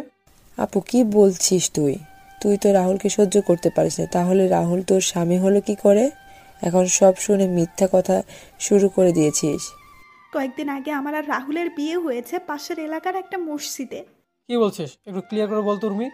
বাবা, কয়েকদিন আগে আমরা একটা কাছে যাই, সেখান থেকে আসতে রাত হয়ে যায়। রাস্তায় কয়েকটা বখাটে আমাদের রাস্তা আটকে দাঁড়ায়। রাহুল তখন ছেলেগুলোকে মারতে থাকে। মারামারির এক পর্যায়ে বখাটাতির সাথে তার বন্ধুরা এসে যোগ দেয়। আমরা তখন ভয়ে দৌড়াতে থাকি। উর্মি কথাগুলো বলে আবার কান্না শুরু করে। সবাই তো উর্মির কথাগুলো শুনে খুশি হয়ে যান। তখন সুমি বলে, না, এটা হতে পারে না। আমি রাহুলকে ভালোবাসি, রাহুল শুধু আমার। রাহুল আমার বিয়ে করার স্বামী। আমি রাহুলকে কোরআনকে সাক্ষী রেখে কবুল বলেছি। রাহুল শুধু আমার। সুমি, কি হয়েছে কি? মা, আমি রাহুলকে। চুপ করবে সুমি। উর্মি সেখান থেকে গিয়ে আমার নাম্বারে কল দিল, কিন্তু আমার ফোন বন্ধ। উর্মি বারবার ফোন দিচ্ছে, কিন্তু আমার ফোন বারবারই বন্ধ বলছে। উর্মি এবার ভয় হতে লাগলো। ভয় যেন উর্মিকে গ্রাস করে নিচ্ছে। উর্মি একটু আশা নিয়ে আবার কল দিল, কিন্তু ফোন বন্ধ। উর্মি ফোনটা হাত থেকে ছুঁড়ে মেরে মেঝোতে। উর্মির মাথায় হাত দিয়ে বসে পড়ে। উর্মির মনে হতে থাকে সে কতবার আমাকে অপমান করেছে, আঘাত করেছে। উর্মি নিজের কাজের জন্য অনুশোচনা করছে। উর্মি তাড়াতাড়ি করে বসা থেকে দাঁড়িয়ে নিচে নেমে এসে তার মাকে আর বাবাকে বলে, মা, বাবা, রাহুলের ফোন বন্ধ আসছে। আমি কল দিয়ে যাচ্ছি, কিন্তু ফোন বন্ধ আসছে। বাবা, মা, তোমরা রাহুলকে আমার কাছে নিয়ে আসো। আমি আমার সকল কাজের জন্য আমি ক্ষমা চেয়ে নেব। আমি আর কখনো এমন আচরণ করব না ওর সাথে। উর্মি কান্না করতে করতে বসে পড়ে। দাদিমা উর্মিকে ধরে রেখে বলেন, দিদিভাই চিন্তা করিস না, রাহুল দাদুভাই খুব তাড়াতাড়ি ফিরে আসবে। বড় খোকা, ছোট খোকা আর জামাই বাবা, তোমরা রাহুলকে তাড়াতাড়ি করে খুঁজে বের করে নিয়ে আসো। দাদুভাই তো চিন্তা করিস না, আমি ওদের বলেছি, ওরা রাহুলকে খুঁজে নিয়ে আসবে। ছোট আব্বু, চাচা আর ফুপা আমার খোঁজে বেরিয়ে পড়েন। শত চেষ্টা করে আমার কোনো খোঁজ না পেয়ে তারা অসহায়ের মতো ফিরে আসেন। উর্মিও পাগলামি শুরু করে। এদিকে আমি, সুফিয়ান, মিতু আর নমির সাথে বেশ আনন্দের দিন কাটাচ্ছি। শত আনন্দের মাঝেও আমি সবার কথা মনে পড়ে উর্মির কথাগুলো। আমি চট্টগ্রামে এসে আমার ফোন থেকে পুরাতন সিম খুলে নতুন সিম অ্যাক্টিভ করে নিই। আমি ঠিক করিনি যে যতদিন পর্যন্ত জয়ের কাছ থেকে চৌধুরী বাড়ির সকল সম্পত্তি ফিরে না আনছি ততদিন আমি কারোর সাথে যোগাযোগ করব না। এভাবে কেটে যায় 1 মাস। সুফিয়ান, মিতু আর নমি চলে যায় দুবাই। আমি সিলেটের অফিসে দায়িত্ব নিই। এদিকে উর্মি আমার কোনো খোঁজ না পেয়ে হাল ছাড়েনি। উর্মি সব বাকি সবাই আমার খোঁজে এখনই করে যাচ্ছে। এভাবে কেটে যায় 5 বছর। আজকে আমি বাংলাদেশের টপ বিজনেসম্যানদের মাঝে একজন। আমার কাছে এখন টাকা পয়সা, বাড়ি গাড়ি আছে, তাতে জয়ের মতো কয়েকশো জয়কে কেনা যাবে। আমি এখন আমার খেলা শুরু করে দিলাম। আমি আমার পিএকে বললাম, রাজীব, কালকে থেকে জয়ের কোম্পানির সকল অর্ডার আমরা যাতে পেতে পারি সেই সকল ব্যবস্থা করো। স্যার, আমি দেখছি বললে হবে না রাজীব। 2 মাসের ভিতরে আমি জয়কে রাস্তায় দেখতে চাই। জয়কে যারা অর্ডার দেয় তাদের একটা লিস্ট করে আমার কাছে দুপুরে লাগিয়ে দাও। আমি সবার সাথে কথা বলে আমাদের তৈরি করা প্রজেক্টের স্যাম্পল তাদের দিয়ে আসবো। স্যার, আমি নিয়ে আসছি কিছুক্ষণের মধ্যেই। রাজীব রুম থেকে বেরিয়ে গিয়ে লিস্ট তৈরি করতে থাকে। তখন আমি আমার উকিলকে দিয়ে বলে একটা ডিভোর্স পেপার রেডি করার জন্য উকিলের সাথে কথা বলে আমি ফোন কেটে দিয়ে সুফিয়ানকে কল দিলাম। সুফিয়ান ফোন রিসিভ করে বলে, হ্যাঁ বন্ধু, বল। সকল হিসাব দেখে নিয়েছিস তো তুই? রাহুল, তোকে না বলছি এই কোম্পানি তোর নামে লিখে দিয়ে আসছি, তাহলে কেন আবার সবকিছু হিসাব নিচ্ছিস? বন্ধু, কোনো কিছু আমার না, এইগুলো সব তোর কাছে থাকবে। তোকে যদি হাতে কাছে পেতাম কি করতি? ভর্তা করে দিতাম। ও আচ্ছা, মিতু আর নমি কেমন আছে? মিতু নমিকে খাইয়ে দিচ্ছে। বন্ধু, কালকে থেকে জয়ের পতন শুরু হবে। তাহলে তো ভালোই। তোরা কবে আসিস বাংলাদেশে? দেখি শিওর বলতে পারছি না। তোদের দেখার খুব ইচ্ছে করছে, যদি পারিস তাহলে আসিস। আচ্ছা। রাখছি তাহলে। আমি ফোনটা রেখে ক্যান্টিনে চলে যাই। আমি ক্যান্টিনে খাওয়া দাওয়া করে আবার কাজ করতে থাকি। আমি কাজ করছিলাম তখন রাজীব রুমে এসে বলে, স্যার এই যে লিস্টগুলো। লিস্টগুলো দেখে বুঝতে পারলাম বেশিরভাগ অর্ডার দুবাই থেকে এসেছে, আর কয়েকটা অর্ডার ইন্ডিয়া থেকে। দুবাই একটা কোম্পানির অর্ডার দেখে আমার চোখ আটকে গেল। আমি ফোন নিয়ে সুফিয়ানকে কল দিলাম। সুফিয়ান ফোন রিসিভ করতেই আমি সুফিয়ানকে বললাম, তুই কি এখন ফিরে আসিস? তোর সাথে কথা বলার জন্য সবসময় ফ্রি আছি, কি বলবি বল। দুবাইয়ের একটা কোম্পানি জয়ের কোম্পানিকে 10,500 কোটি টাকার অর্ডার দিয়েছে। কি বলছিস তুই? এটা দেখে আমি তো অবাক হয়ে গেছি। কোম্পানির নাম কি? আরজি কোম্পানি। কি? হ্যাঁ। আজ রাতে আরজি কোম্পানির মালিকের সাথে আমার মিটিং আছে। তাহলে তো ভালোই। শোন, তোকে একটা কাজ করতে হবে আমার। আমি বুঝে গেছি কি করতে হবে, চিন্তা করিস না। আজকে আরজি কোম্পানি জয়ের সাথে চুক্তি বাতিল করে তোর সাথে চুক্তিতে যাবো। ধন্যবাদ বন্ধু। আরো কোনো কোম্পানি আছে কি? বাকিটা আমি সামলে নেব বন্ধু, তুই শুধু এই কাজটা করে দে। চিন্তা করিস না, কালকে সকালে একটা মেল তোর কাছে যাবে। আচ্ছা। আমি ফোন কেটে অফিসের কাজ শেষ করে চলে যাই ডাক্তারের সাথে দেখা করতে। ডাক্তার চেম্বারে গিয়ে বললাম, ডাক্তার কেমন আছেন? আরে রাহুল যে, ভালো আছি, তুমি কেমন আছো? আছি এরকম। কোনো সমস্যা হয়েছে? কয়েকটা পেন কিলার দরকার ছিল। কেন, কি হয়েছে? ব্যথা একটু বেড়ে গেছে। আচ্ছা, আমি লিখে দিচ্ছি। আচ্ছা। রাহুল, তোমায় একটা কথা বলার ছিল। হ্যাঁ ডাক্তার বলুন। উর্মি এই হাসপাতালে আসে আর তোমার খোঁজ করে, কালকেও এসেছিল। আর কত লুকোচুরি খেলবে, এবার তো তাদের সামনে দাঁড়াতে পারো গিয়ে। সবাই তোমার আশা ছেড়ে দিলেও উর্মি তোমায় খুঁজতে যাচ্ছে। মেয়েটার চেহারা কেমন যেন রুক্ষ হয়ে গেছে, উর্মির দিকে তাকালে কেমন জানি মায়া হয়। যাবো ডাক্তার, আর 2 মাস পরে আমি তাদের সামনে গিয়ে দাঁড়াবো। যত তাড়াতাড়ি পারো তাদের সাথে দেখা করো। আমি প্রেসক্রিপশন নিয়ে ডাক্তারের রুম থেকে বেরিয়ে এলাম। আমি একটা দোকান থেকে মেডিসিন নিয়ে গাড়িতে উঠতে যাব, তখনই আমি কারোর সাথে ধাক্কা লেগে আমি তাকে দেখতে পাই একটা মেয়ে। আমি ভালো করে তাকে দেখলাম এটা সুমি। আমি সরি বলে সেখান থেকে চলে আসছিলাম, তখন লোকটাকে আমি সরি বলতে যাব তখনই তাকিয়ে দেখলাম কেমন যেন পরিচিত মনে হচ্ছিল। আমি একটু ভালো করে লোকটার পা থেকে মাথা পর্যন্ত খেয়াল করলাম। লোকটাকে দেখে রাহুলের মতো মনে হচ্ছে। আমি তখন বললাম, রাহুল, এই রাহুল। আমি সুমির কথার কোনো উত্তর না দিয়ে আমি আমার গাড়ি কাছে চলে এলাম, আর মেয়েটা পিছন থেকে আমাকে ডাকছে আর আমার পিছু পিছু আসছে। রাহুল দাঁড়াও। রাহুল একবার দাঁড়ালো। প্লিজ রাহুল। আমি তাড়াতাড়ি করে গাড়িতে উঠে গাড়ি স্টার্ট দিয়ে সেখান থেকে চলে এলাম। আমি আমার মনের সুখে চালাচ্ছিলাম, তখন খেয়াল করলাম একটা গাড়ি আমায় ফলো করছে। আমি গাড়িটার দিকে একটু ভালো করে তাকিয়ে দেখলাম গাড়িটাই সুমির গাড়ি। আমি তাড়াতাড়ি করে গাড়ি স্পিড বাড়িয়ে দিলাম। কিছুক্ষণ পর আমি বাসায় এসে নিজের রুমে চলে গেলাম। এদিকে সুমি কিছু দূর আমার গাড়িকে ফলো করলেও কিছু সময় পর আমার গাড়ির খুঁজে পাইনি। সুমি বাসায় ফিরে উর্মিকে ডাকতে শুরু করে, উর্মি আপু, উর্মি আপু, আপু কোথায় তুই? উর্মি চিৎকার শুনে সবাই ড্রয়িং রুমে চলে আসে। উর্মি নিচে এসে সুমিকে বলে, কি রে, তুই এত চিৎকার করছিস কেন? আপু আজকে আমার নাচতে ইচ্ছে করছে। তুই এই কথা বলার জন্য চিৎকার দিয়ে বাড়ি মাথায় তুলে নিয়েছিস? আরে আপু, আমি আজকে তোকে যা বলবো সেটা শুনে তুই নাচতে শুরু করবি, বাড়ির মাথায় তুলে নিবি। শুধু কি বলবি সেটা বল, এত হিয়ালি করছিস কেন? আমি আজকে হাসপাতাল থেকে ফেরার পথে একজনের সাথে আমার দেখা হয়েছে। তার নাম শুনলে তোমার ও চমকে যাবি। আরে বলবি তো কার সাথে দেখা হয়েছে? সুমি, কাকে দেখে এসে এত লাফাচ্ছিস? তোমার ছেলেকে দেখে বড় মামি। আমার ছেলে মানে? কাকে দেখেছিস একটু ক্লিয়ার করে বলবি?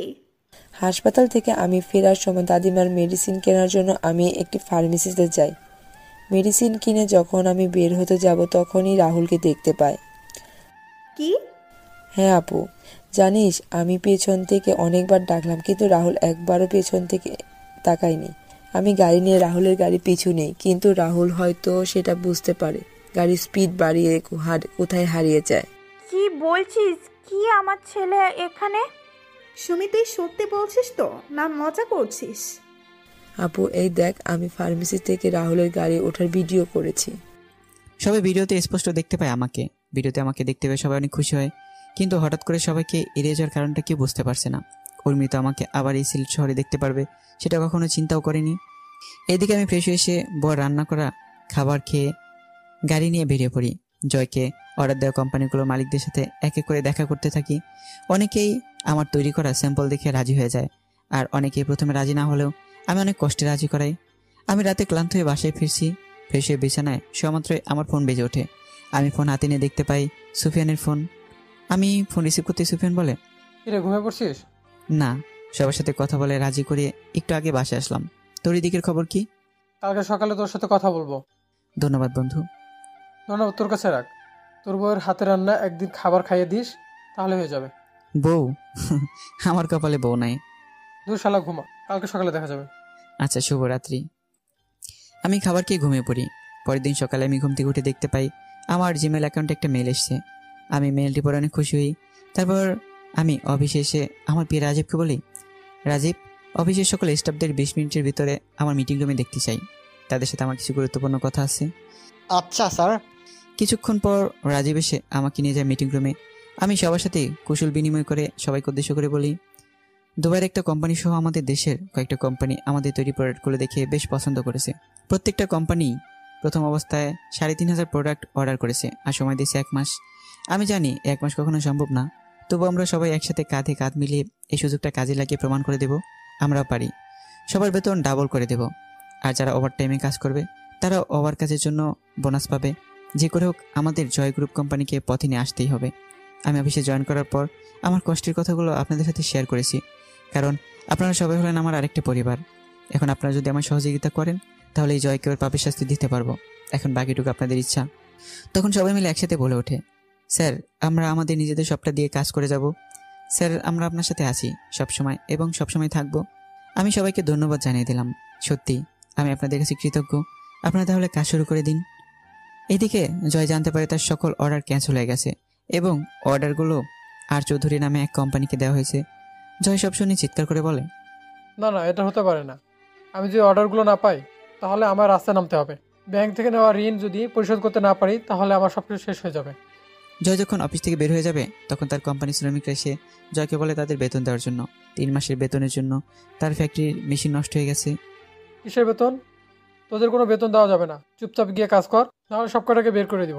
মেশিনগুলো নিজেরা ঠিক কর গিয়ে। শ্রমিকরা বলে যদি বেতন না দেয় তাহলে তারা আর চৌধুরী কোম্পানিতে কাজ করবে। শ্রমিকের কথা শুনে জয়ের লোকেরা রেগে গিয়ে লাঠি হাতে শ্রমিকদের উপর হামলা করে। এদিকে আমি আমার অফিসে এসে সবকিছু বসে বসে দেখছি আর হাসছি। এভাবে কেটে যায় 2 মাস। আমি সকল কোম্পানির অর্ডারগুলো সঠিক মতো পূরণ করতে পেরেছি।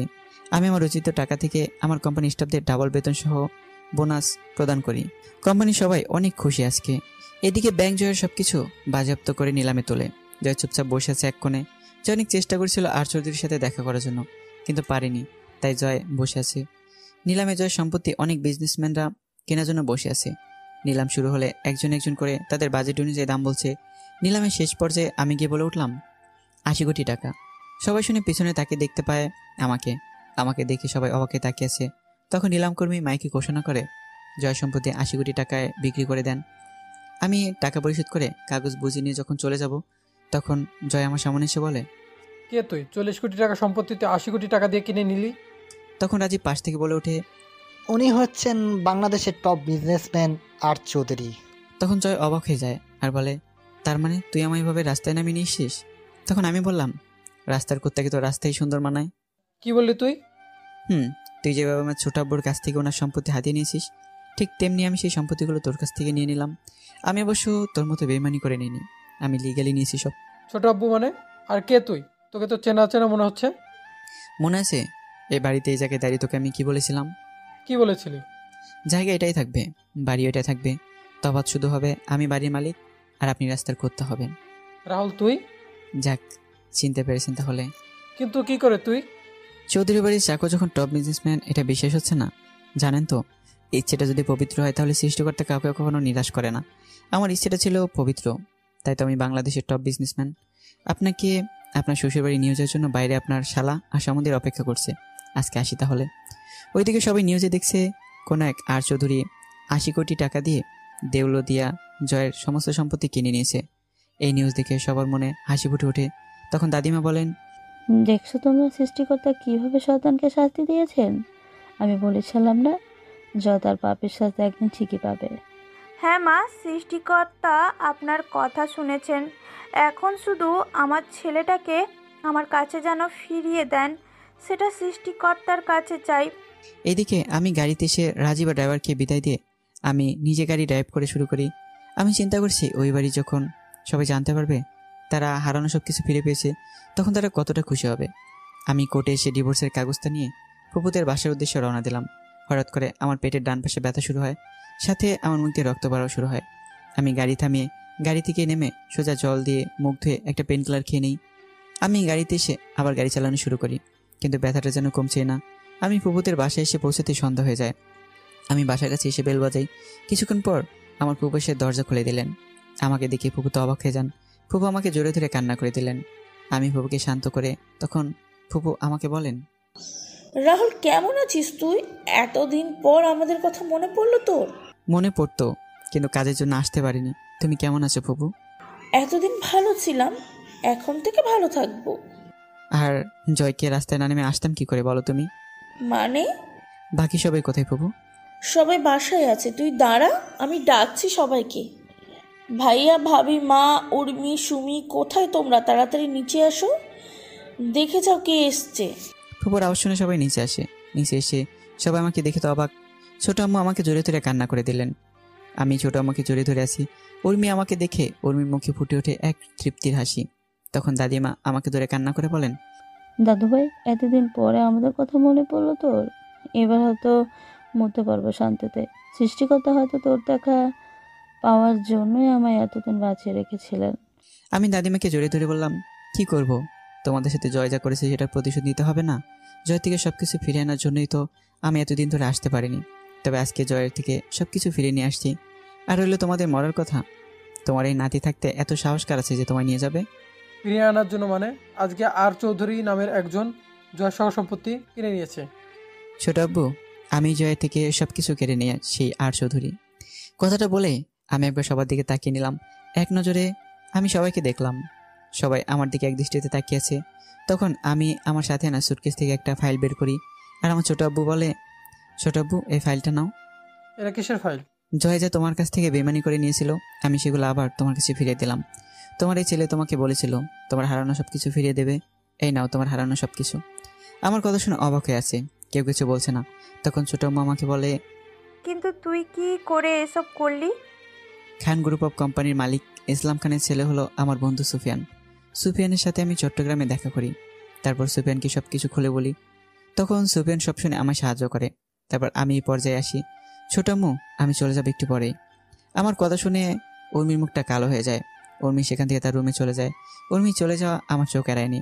আমি একবার উর্মি যাওয়ার দিকে তাকিয়ে আবার সবার দিকে মনোযোগ দিলাম। কোথায় যাবি তুই?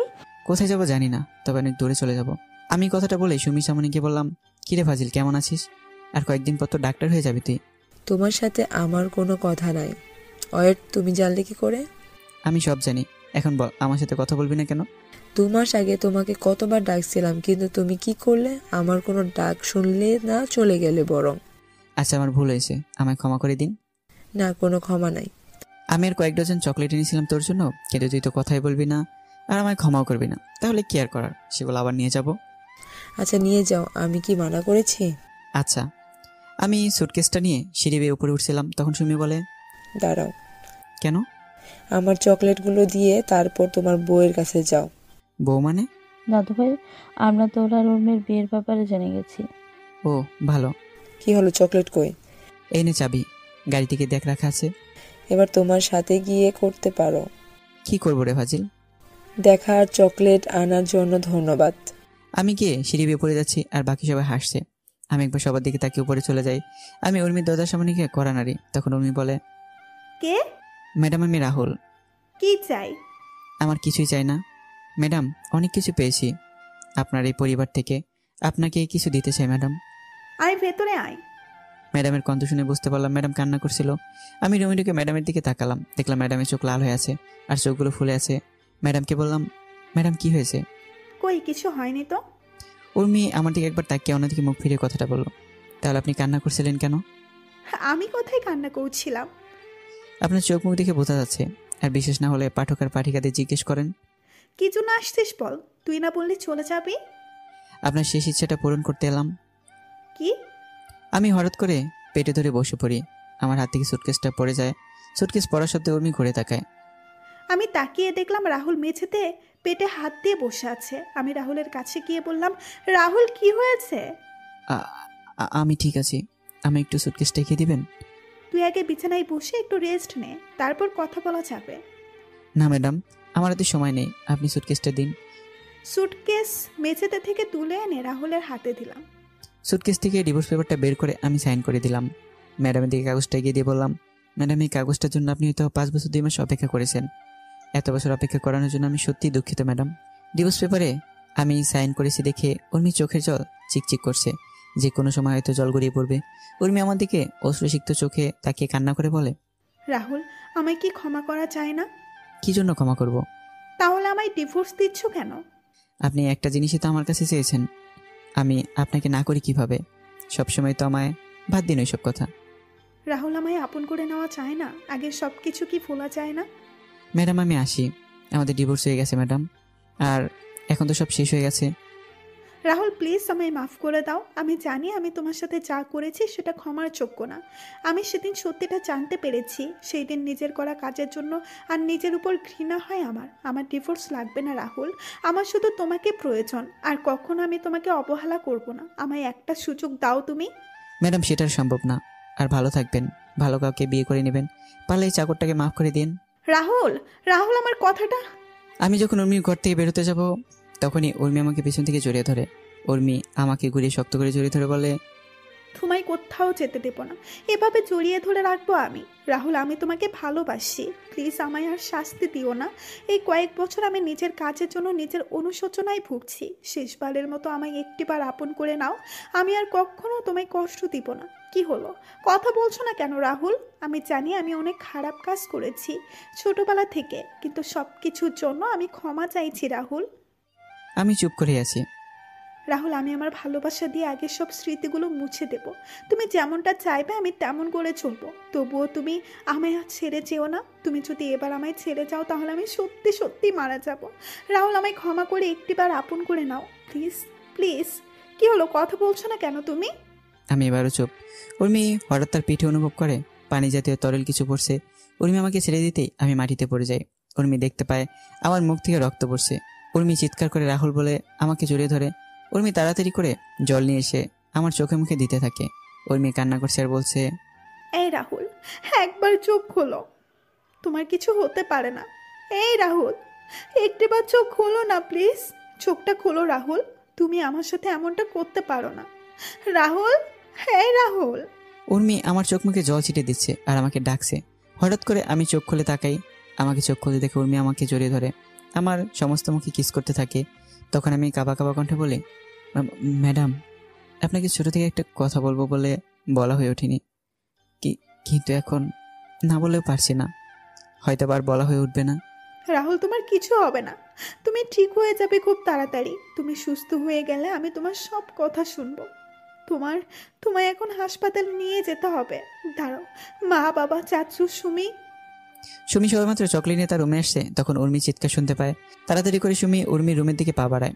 এদিকে আমি উর্মিকে বলছি, ম্যাডাম আমার হাতে হয়তো বেশি সময় নেই। আমি আপনাকে সেই ছোট থেকেই পছন্দ করতাম, আর কবে আপনাকে ভালোবেসে ফেলেছি সেটা নিজেই বুঝে উঠতে পারিনি। আপনার সাথে যখন কথা বলতে যেতাম তখন আপনি আমার সাথে অনেক রেগে কথা বলতেন, দুর্ব্যবহার করতেন। আচ্ছা, আপনি কি একবারও বুঝতে পারেননি আপনার শত অপমান আঘাত করার পর আমি কেন আপনার সামনে যেতাম? আপনি যখন আমার অপমান করতেন, আঘাত করতেন, তখন আমি কিছু বলতাম না, কারণ আমি আপনাকে অনেক ভালোবাসি।